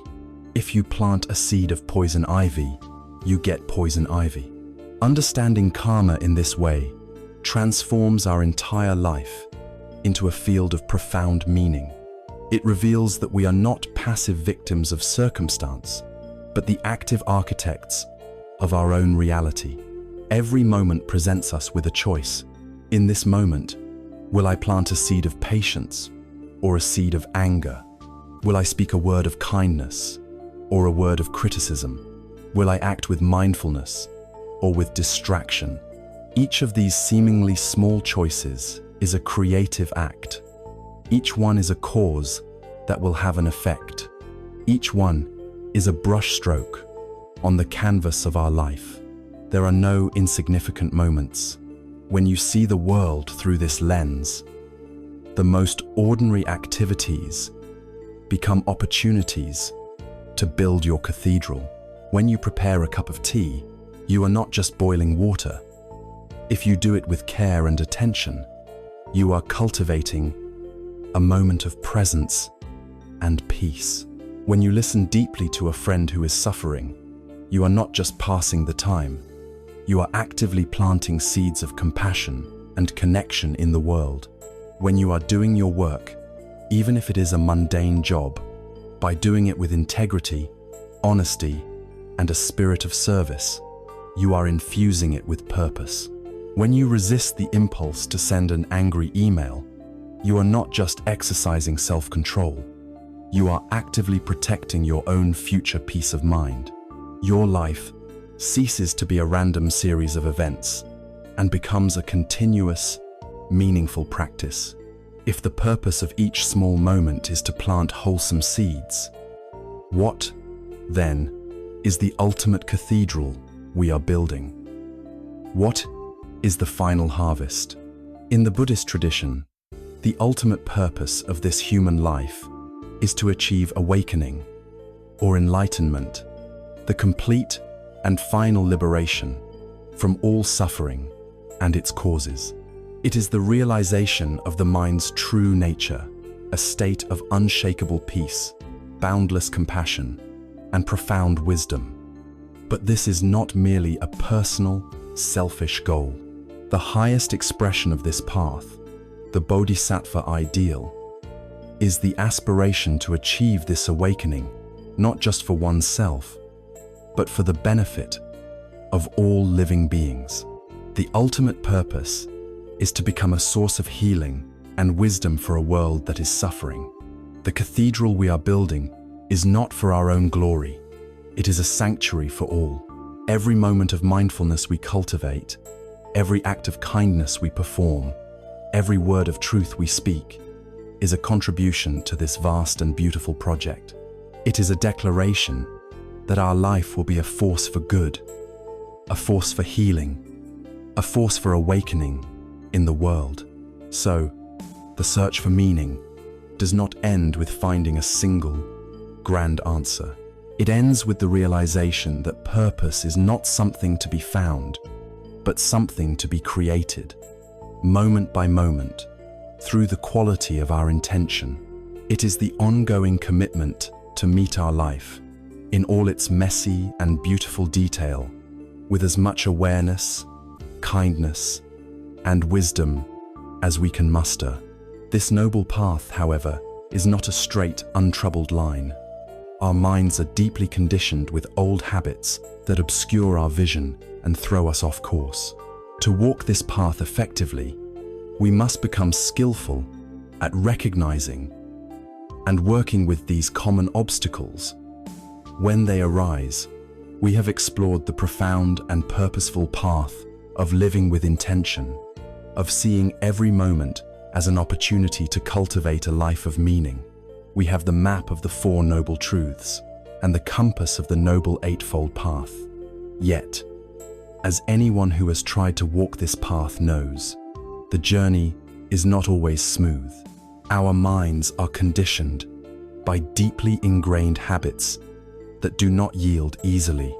When we sit down to meditate, or even as we go about our daily lives, we inevitably encounter powerful inner forces that can distract, discourage, and derail our best intentions. In the Buddhist tradition, these common obstacles are not seen as personal failings or signs of weakness. They are recognized as universal patterns of the mind, archetypal energies that arise in all of us. They are known as the Pancha Nivaranani, the 5 hindrances. To learn to recognize them, to understand their nature, and to work with them skillfully is an essential part of the journey. They are not enemies to be destroyed, but challenging teachers who, when met with wisdom, can deepen our practice immeasurably. Imagine your mind in its natural state is like a clear, tranquil pool of water, so still that it can perfectly reflect the sky above. The 5 hindrances are like 5 different types of contamination that can disturb this pool and obscure its clarity. The first hindrance is kamachanda, or sensory desire. This is the contamination of bright, beautiful dyes being poured into the water.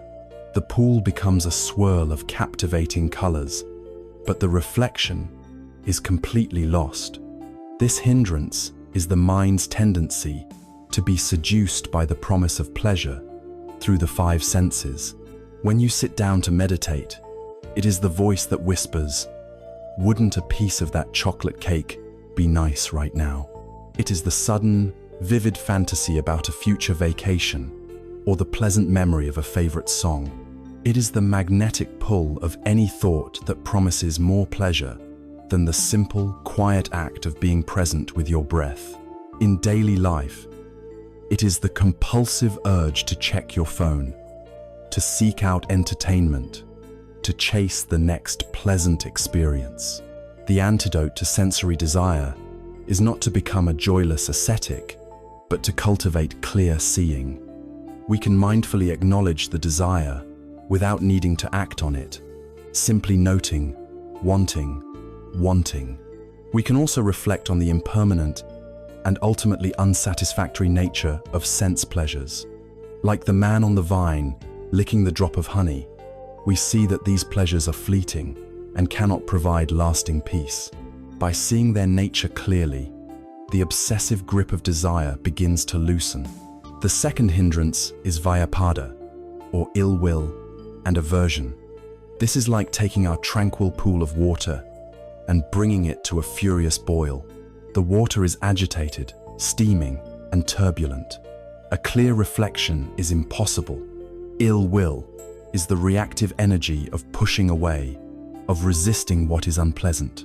In meditation, this manifests as frustration with a nagging physical pain, irritation at an external noise like a barking dog or a siren, or anger that arises when we recall a memory of being wronged. It is any form of mental aggression, from subtle impatience to outright hatred. The primary antidote to ill will is the practice we have already explored: metta, or loving kindness. Aversion is a cold, hard, contracted state of mind. Metta is a warm, soft, and expansive one. You cannot be filled with both hatred and genuine goodwill at the same time. When irritation arises, we can meet that tight, contracted feeling with the warmth of our attention. We can even offer metta to the source of our irritation. To the person who angered me, may you be happy. To the pain in my knee, may I meet you with kindness. This is not about condoning harm. It is about freeing our own heart from the poison of hatred. The third hindrance is thina middha, or sloth and torpor. This is like our pool of water, becoming overgrown with thick, stagnant algae and weeds. The surface is covered, the water is dark and murky, and no light can penetrate. This is the experience of mental dullness, heaviness, fogginess, and sleepiness. The mind feels sluggish, the body feels heavy, and there is a sinking of consciousness. It is a very subtle form of aversion to the effort required to be present and awake. It is often a sign that our energy is out of balance. The antidote here is the conscious cultivation of energy and interest. If you are feeling sleepy in meditation, you can first check your posture. Sit up straighter. You can take a few deep, intentional breaths to oxygenate your system. You can even try opening your eyes and looking at a source of light, or visualizing a bright, radiant sun in your mind. It is also helpful to investigate the state with curiosity. What does sleepiness actually feel like in the body? By turning it into an object of mindful inquiry, you engage the mind and arouse energy. Sometimes, of course, it may just be a sign that you are physically exhausted and need more sleep, but often it is a mental habit that can be worked with skillfully. The fourth hindrance is uddhaka kukucha, or restlessness and worry. This is like a strong wind constantly whipping across the surface of our pool. The water is choppy and agitated, and the reflection is fragmented and distorted. This is the classic monkey mind, the agitated, scattered state of a mind that cannot settle. Restlessness, or uddhaka, is the energy of a mind that is constantly jumping from one thought to another. Worry, or kukucha, is a specific form of restlessness that is colored by regret about the past. I shouldn't have said that. Or anxiety about the future. What if this goes wrong? The mind feels like a shaken snow globe, unable to find peace. The primary antidote here is grounding. The more scattered the mind, the more we need to bring our attention firmly back to the body and the earth. Focusing on the physical sensation of the breath deep in the abdomen, rather than at the nostrils, can be very calming. Feeling the weight of the body in the chair, the contact of the feet on the floor, these physical anchors can help to settle the frantic energy of the mind. As with all the hindrances, the key is to meet the restlessness with kindness and patience, not with more agitation. We gently acknowledge restlessness, and kindly return our attention to the anchor of the body over and over again. The fifth and final hindrance is vicikiccha, or skeptical doubt. This is perhaps the most insidious hindrance. It is like our pool of water being not only muddy, but also located in a dark, unlit cave. We cannot see our reflection because there is no clarity and no light. This is the corrosive, cynical voice of doubt that undermines our practice from within. It whispers, "Is this actually working? Am I doing it right? What's the point of all this? Maybe I'm just not cut out for meditation. Maybe the whole teaching is flawed." This is not the noble doubt that encourages intelligent inquiry, but a paralyzing doubt that drains our motivation and stalls our progress. The antidote to skeptical doubt is the cultivation of wise faith, or saddha. This is not blind belief, but a trusting confidence in the path born from our own experience.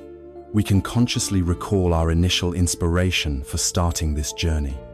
We can remember moments of clarity or peace we have already experienced, however small. It is also immensely helpful to connect with a community of practice, or sangha teacher, or fellow meditators who can reassure us that these doubts are a normal part of the process. And when doubt arises in meditation, we can learn to treat it just like any other thought, simply noting, doubting, and gently returning our focus to the breath, trusting the process, even when our mind is full of questions. By learning to name and recognize these 5 hindrances, we remove their power over us. When they arise, instead of being unconsciously hijacked by them, we can greet them as familiar, if challenging, visitors. We can say, "Ah, there is ill will," or "I see you," restlessness. This recognition creates a space for a wise response. We understand that these hindrances are not me or mine. They are impersonal, conditioned mental states that arise and pass away like all other phenomena. Working with them skillfully and patiently transforms our meditation from a battle to be won into a dance of wisdom and compassion. This practical knowledge gives us the confidence to persevere on the path, knowing that we have the tools to navigate whatever inner weather may arise. And with this confidence, we can now turn to the final, crucial question of how to build a structure in our lives that will support this profound and lifelong journey of awakening. We have journeyed far in our exploration of this inner path. We have examined the nature of our restless minds. We have been introduced to the profound wisdom of impermanence and no self. We have learned to work skillfully with our emotions, and we have touched upon the transformative power of loving kindness and compassion. We have been given the map and the tools, but the most beautifully drawn map is useless if it is left rolled up on a shelf. The most effective tools are worthless if they are left sitting in the toolbox. For any of this wisdom to take root in our lives and bear the fruit of genuine peace, it must be put into practice, not just once, when we feel inspired, but consistently, as a part of the very fabric of our daily lives. This is often where the greatest challenge lies.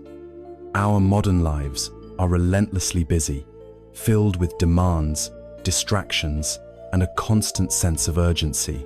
Our intention to meditate can easily be swept away by the tide of emails, errands, and obligations.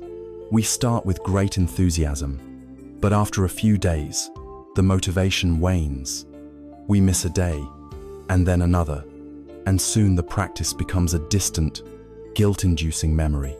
The key to overcoming this is to shift our perspective from trying to achieve a perfect outcome to simply building a humble and sustainable habit. It is about creating a structure in our lives that protects and nurtures our practice, like building a small, quiet monastery in the midst of our bustling inner city. The first and most important principle in building this inner monastery is to start small. Our ambition is often our own worst enemy. We hear about the benefits of meditation and decide we are going to meditate for 30 or 60 minutes every day. We might manage this for a day or two, but the sheer length of the session can feel intimidating. We have a difficult experience. The mind is chaotic, the time drags on, and we conclude, I can't do this. I'm a failure at meditation. And then we stop. A far wiser and more effective approach is to commit to a ridiculously small amount of time. 5 minutes, 10 at the most. A daily 5-minute meditation practice is infinitely more powerful than a sporadic 1-hour session. The brain learns and rewires itself through consistency and repetition, not through heroic, one-off efforts. A short, daily practice tells your nervous system every single day that you are carving out time for peace. It builds a neural pathway. It makes the act of sitting down a familiar and non-negotiable part of your routine. Think of it like physical exercise. You would not begin a fitness journey by attempting to run a marathon on the first day. You would start with a short walk or a gentle jog, but you would do it regularly. The goal at the beginning is not to achieve a certain duration. The goal is to simply show up day after day and build the habit. The second principle is to create a sacred space and a dedicated time. This does not mean you need an elaborate shrine with incense and statues, unless that is meaningful for you. It can be incredibly simple. Choose a specific chair in your home, or a particular cushion on the floor in a quiet corner. Let that be your spot.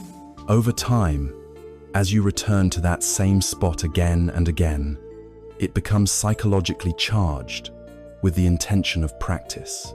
Your body and mind will begin to associate that place with stillness and presence.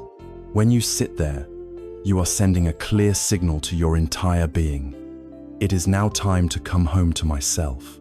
This simple act of creating a dedicated space removes the friction of having to decide where to meditate each day.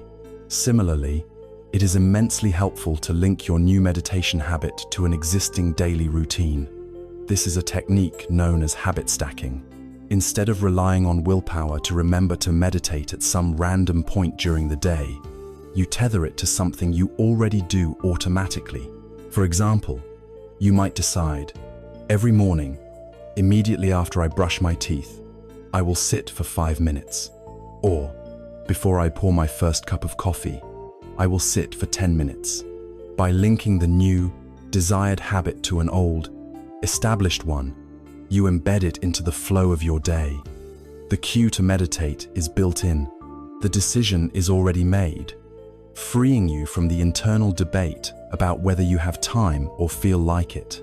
Third, it is vital to understand the power of Sangha, the community of fellow practitioners.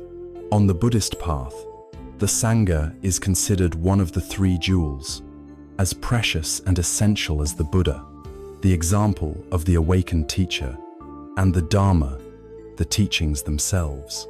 To try and walk a spiritual path entirely alone is incredibly difficult. We are social creatures, and we draw strength, inspiration, and encouragement from one another. When our own motivation wanes, seeing others persevere can lift us up. When we are wrestling with doubt or a particular hindrance, being able to speak with a trusted teacher or a fellow meditator can provide clarity and reassurance.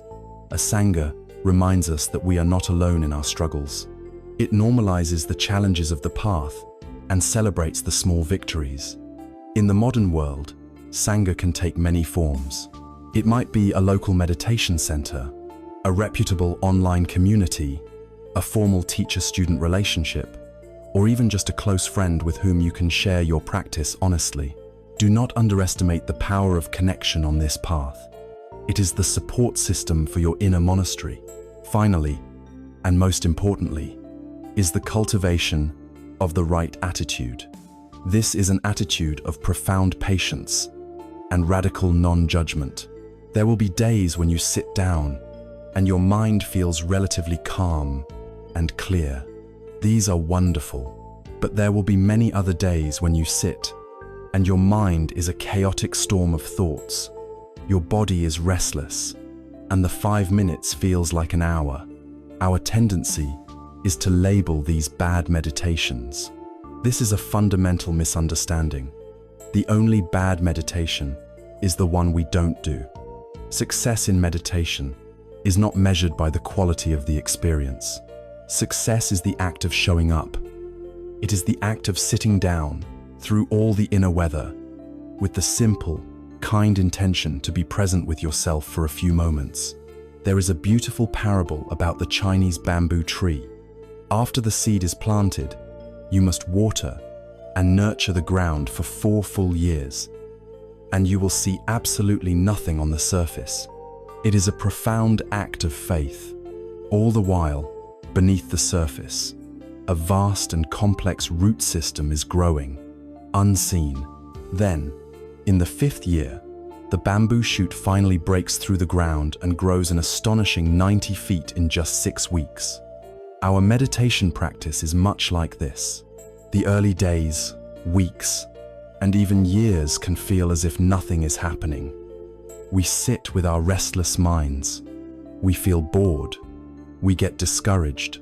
But these seemingly unsuccessful sits are the most important time. We are watering the seed. We are building the deep, unseen root system of mindfulness, patience, and resilience. We are weakening the ancient habits of reactivity and strengthening the new habits of presence. And then one day, when the conditions are right, we will notice a shift. We will find a moment of peace in the middle of a stressful day. We will catch ourselves before sending an angry email. We will feel a wave of genuine compassion for someone. The bamboo of our practice will have begun to grow. By starting small, creating a consistent structure, finding community, and holding our practice with the patient heart of a bamboo farmer, we build a resilient inner sanctuary that can weather any storm. This consistent, dedicated inner work does more than just change how we feel. It begins to fundamentally alter how we perceive the world. As the walls of our own ego become more transparent through practice, we start to glimpse the intricate, beautiful, and profound ways in which all of life is woven together. This leads us to one of the most sublime and unifying insights of the path, the wisdom of our deep interconnectedness. We have established a dedicated practice in our lives, an inner monastery that provides a sanctuary for the cultivation of wisdom and peace. Through this consistent practice, we have investigated the nature of our own minds, seeing the truth of impermanence, anicca, and the illusion of a solid, separate self, anatta. This journey of deconstruction, of letting go, brings us to the threshold of one of the most sublime and unifying insights of the Buddhist path. Having seen that the self has no independent existence, we are now ready to see that the same is true for everything else. This is the wisdom of interconnectedness, or as it is known in the Pali language, paticca samuppada, which translates as dependent origination or interdependent co-arising. It is the teaching that reveals the world not as a collection of separate objects, but as a single, seamless, and miraculously interwoven reality. The core principle of dependent origination can be stated in a simple, elegant formula. When this is, that is. From the arising of this, that arises. When this is not, that is not. From the cessation of this, that ceases. This is not a mystical pronouncement, but a precise description of reality. It means that nothing, absolutely nothing, exists in a vacuum. Nothing has an independent, isolated essence. Everything arises in dependence on a web of causes and conditions. A magnificent oak tree cannot exist without a tiny acorn, but the acorn is not enough. The tree also needs soil, sunlight, rain, and carbon dioxide. The tree's existence is dependent on all these other elements. It is a conditioned phenomenon. If you were to remove any one of these conditions, the tree could not be. This same law applies to everything we can perceive, from a distant galaxy to the thoughts arising in our own minds. To make this profound truth tangible and intimate, the great Zen master Thich Nhat Hanh offered a simple and beautiful contemplation, a meditation on a single sheet of paper. Let us take this journey together. If you look at a sheet of paper on your desk, your conventional mind sees a thin, white, rectangular object. But if we look with the eyes of mindfulness, we can see much more. We can ask, where did this paper come from? It came from a tree. So, if we look deeply, we can see the tree in the sheet of paper. But we can continue. What did the tree need in order to grow? It needed sunshine. So, without the sun, this sheet of paper could not exist. The sunshine is in the paper. The tree also needed rain to water its roots. The rain comes from a cloud. So, if you look deeply, you can see the cloud floating in this sheet of paper. And what about the person who cut down the tree? The logger is also in this sheet of paper. And the logger's parents, who gave birth to him, are also in the paper. And the wheat farmer who grew the grain for the logger's morning bread, and the baker who baked it, they are all here. The miner who forged the steel for the logger's saw, the factory workers who operated the paper mill, the truck driver who transported it, their life force, their actions, and their intentions are all woven into the fabric of this seemingly simple object. If we continue to look in this way, we will see that the entire cosmos is present in this single sheet of paper. If you were to give the sunshine back to the sun, the water back to the cloud, the tree back to the forest, and the logger back to their parents, this sheet of paper would cease to exist. It has no separate, independent self. Its entire existence is dependent on the existence of everything else. The Zen master coined a new word for this reality: inter-being.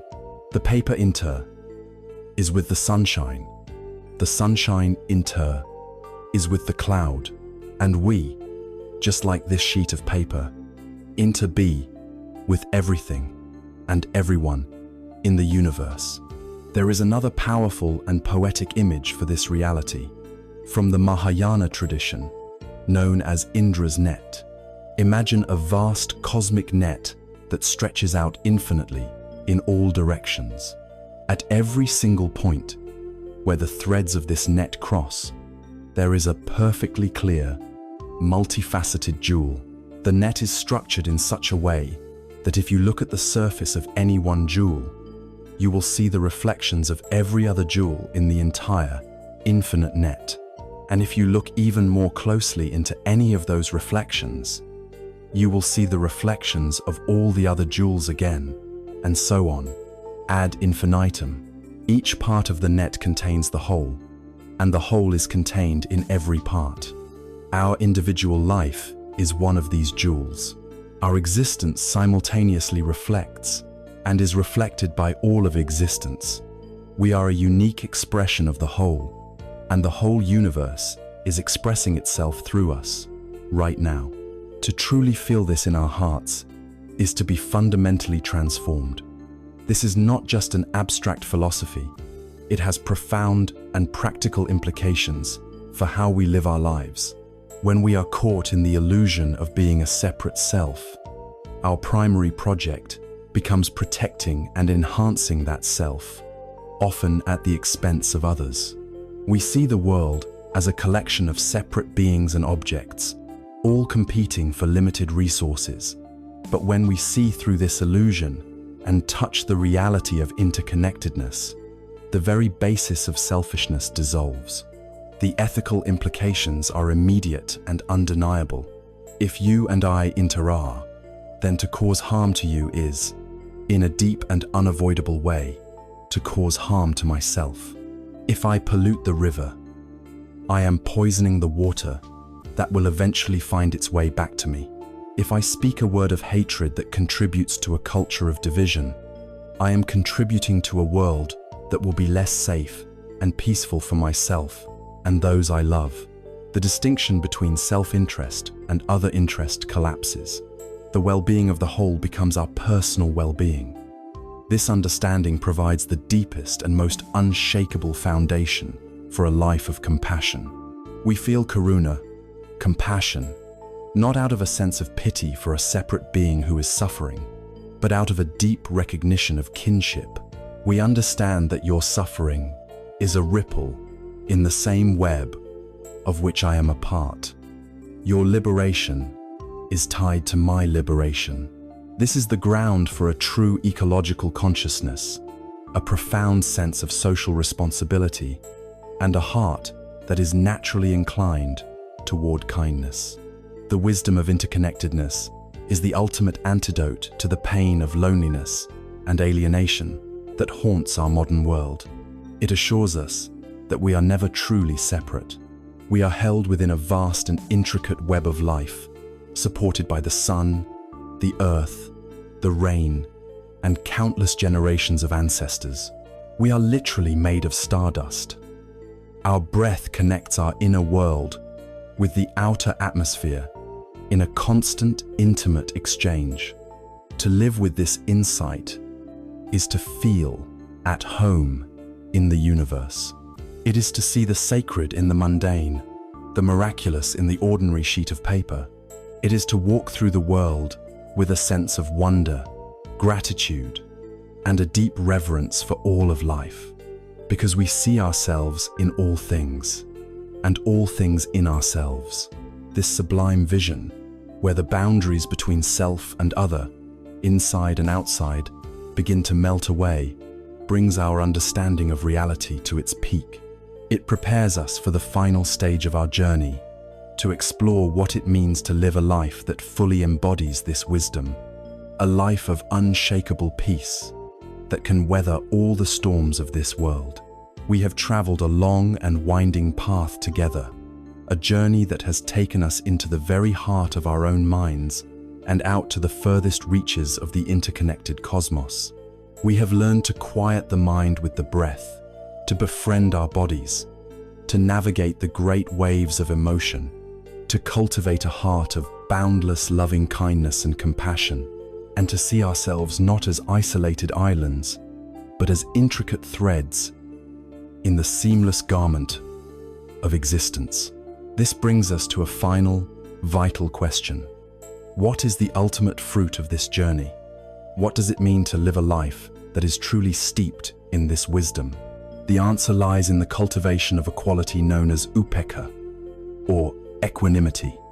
It is the crown jewel of the four divine abodes, the quality that holds wisdom and compassion in perfect, unshakable balance. Equanimity is one of the most sublime and often misunderstood states of heart. It is not, as it may sound, a cold indifference or a stoic apathy. Indifference is born of fear and aversion. It is the heart shutting down to avoid being hurt. Equanimity is born of profound wisdom and love. It is the heart being so open, so spacious, and so strong that it can hold all the experiences of life without being thrown off balance. It is the peace that comes from seeing things as they truly are. It is the deep, embodied understanding of impermanence, knowing that pleasure and pain, gain and loss are all fleeting phenomena. Because we know they will pass, we do not desperately cling to the pleasant, nor do we violently resist the unpleasant. We meet both with a calm, steady, and caring presence. Imagine a wise and loving grandparent watching their toddler learn to walk. The child takes a few wobbly steps, and the grandparent's heart fills with joy. Then, the child stumbles and falls, and the grandparent's heart fills with tender concern. But the grandparent does not rush in to prevent every single fall. They do not collapse into despair every time the child tumbles. They understand that stumbling is a natural and necessary part of learning. They watch the entire process, the successes and the failures, with a steady, supportive, and unconditional love. This is equanimity. It is the capacity to remain engaged and caring while letting go of the need to control the outcome, trusting in the larger process of life. The ultimate training ground for this quality is life itself, which constantly presents us with what the Buddhist tradition calls the 8 worldly winds. These are the forces that perpetually blow upon us, seeking to knock us off our center. They come in 4 pairs of opposites. The first pair is gain and loss. Our minds are conditioned to feel elated when we gain something we desire, promotion, a new relationship, a material possession, and to feel despair when we lose those same things. The second pair is praise and blame. Our ego feels inflated and happy when we are praised and validated by others, and it feels wounded and dejected when we are criticized or blamed. The third pair is fame and disrepute.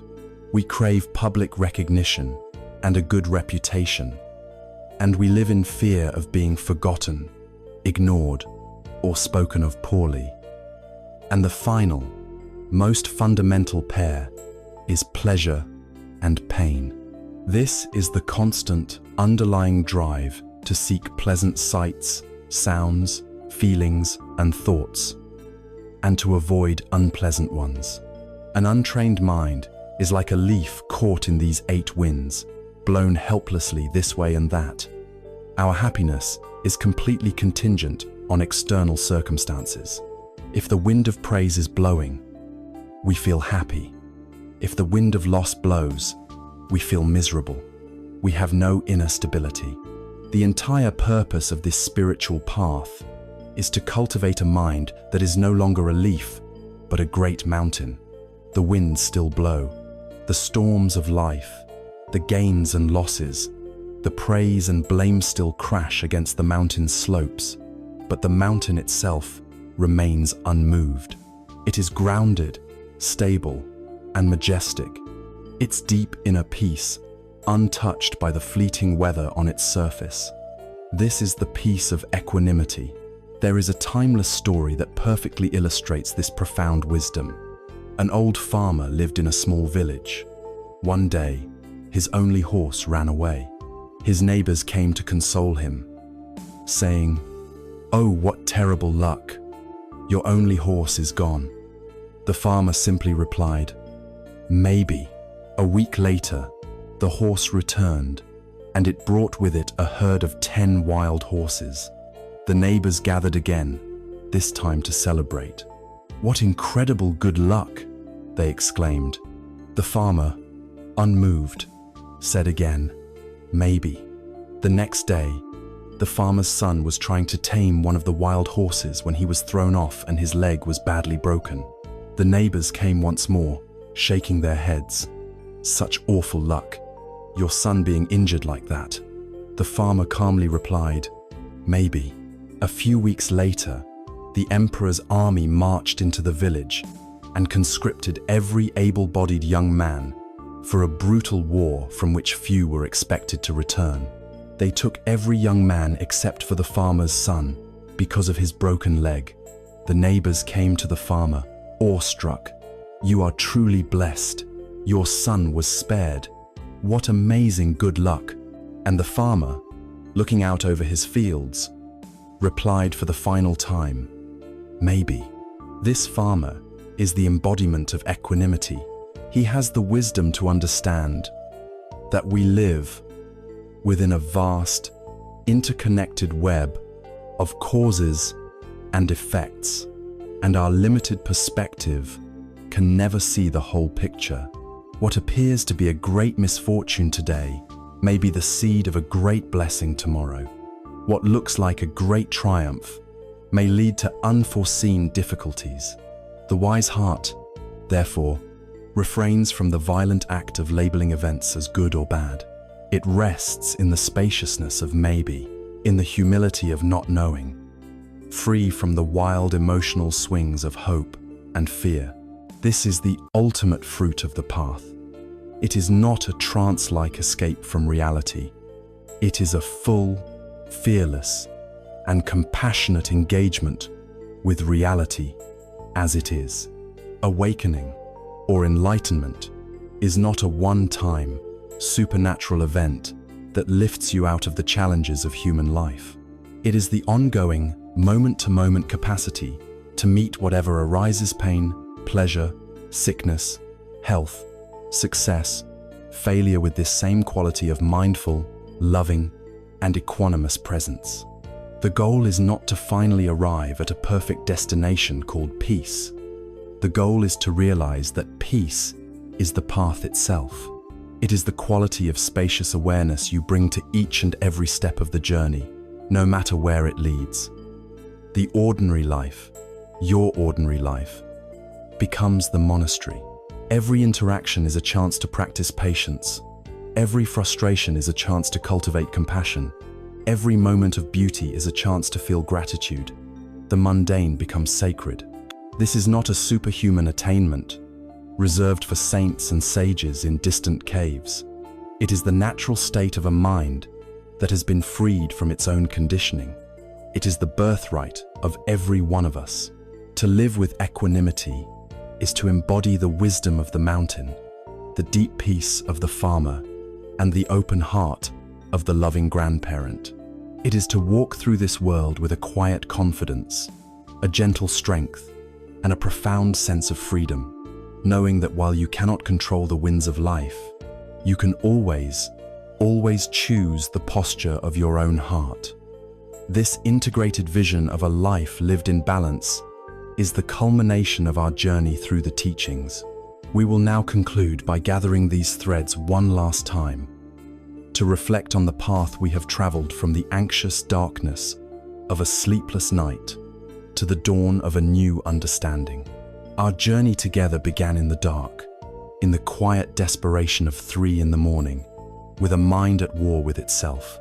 We began with a universal feeling of being overwhelmed, of carrying a burden of worries too heavy to bear, a restlessness that stole our peace and our sleep. We saw that this was the symptom of a deep dis-ease, the signature of a life spent chasing a happiness that always remained just out of reach. From that place of honest recognition, we began to walk a path. It was a path of turning inward, not to escape the world, but to understand our relationship to it. We followed the footsteps of the Buddha, the great physician, who first diagnosed the pervasive unsatisfactoriness of our lives, the truth of dukkha. He then showed us its cause, not in a flawed world, but in the clinging and craving of our own minds, the relentless thirst of tanha. And then, he offered us the most profound hope, the truth that this suffering could end, and a clear, practical path to lead us there. We have explored the tools of this path together. We learned to anchor our wandering minds with the simple, faithful rhythm of the breath. We learned to inhabit our bodies with kindness, listening to their wisdom. We discovered how to meet the great storms of our emotions, not with resistance, but with a spacious and accepting heart. We practiced the art of metta, learning to be our own best friend. And from that place of inner resourcefulness, we extended that kindness outward to all beings. We have looked deeply into the nature of reality, seeing the truth of impermanence and realizing that our sense of being a solid, separate self is an illusion. And finally, we have seen that we are not isolated islands, but are inextricably part of a vast, interconnected web of life, a cosmic dance of interbeing. If there is a single, core message to take away from our entire journey, it is this: peace is not a destination you must travel to. It is not a commodity you can purchase, or a prize you can win. It is an intrinsic quality of your own awareness, a state of being to be cultivated and returned to moment by moment. True peace is not the absence of problems, of noise, or of difficulty in your life. It is the presence of a mind that is spacious enough, a heart that is strong enough to hold all of life's challenges without being broken by them. It is the ability to find the quiet, unshakable center in the very midst of the storm. This path does not ask you to become someone new. In many ways, it asks you to let go of everything you are not. You are not your thoughts. You are not your emotions. You are not your job. You are not your story. The journey is one of unbecoming, of returning to the luminous, peaceful awareness that has been here all along, obscured by the clouds of our conditioning.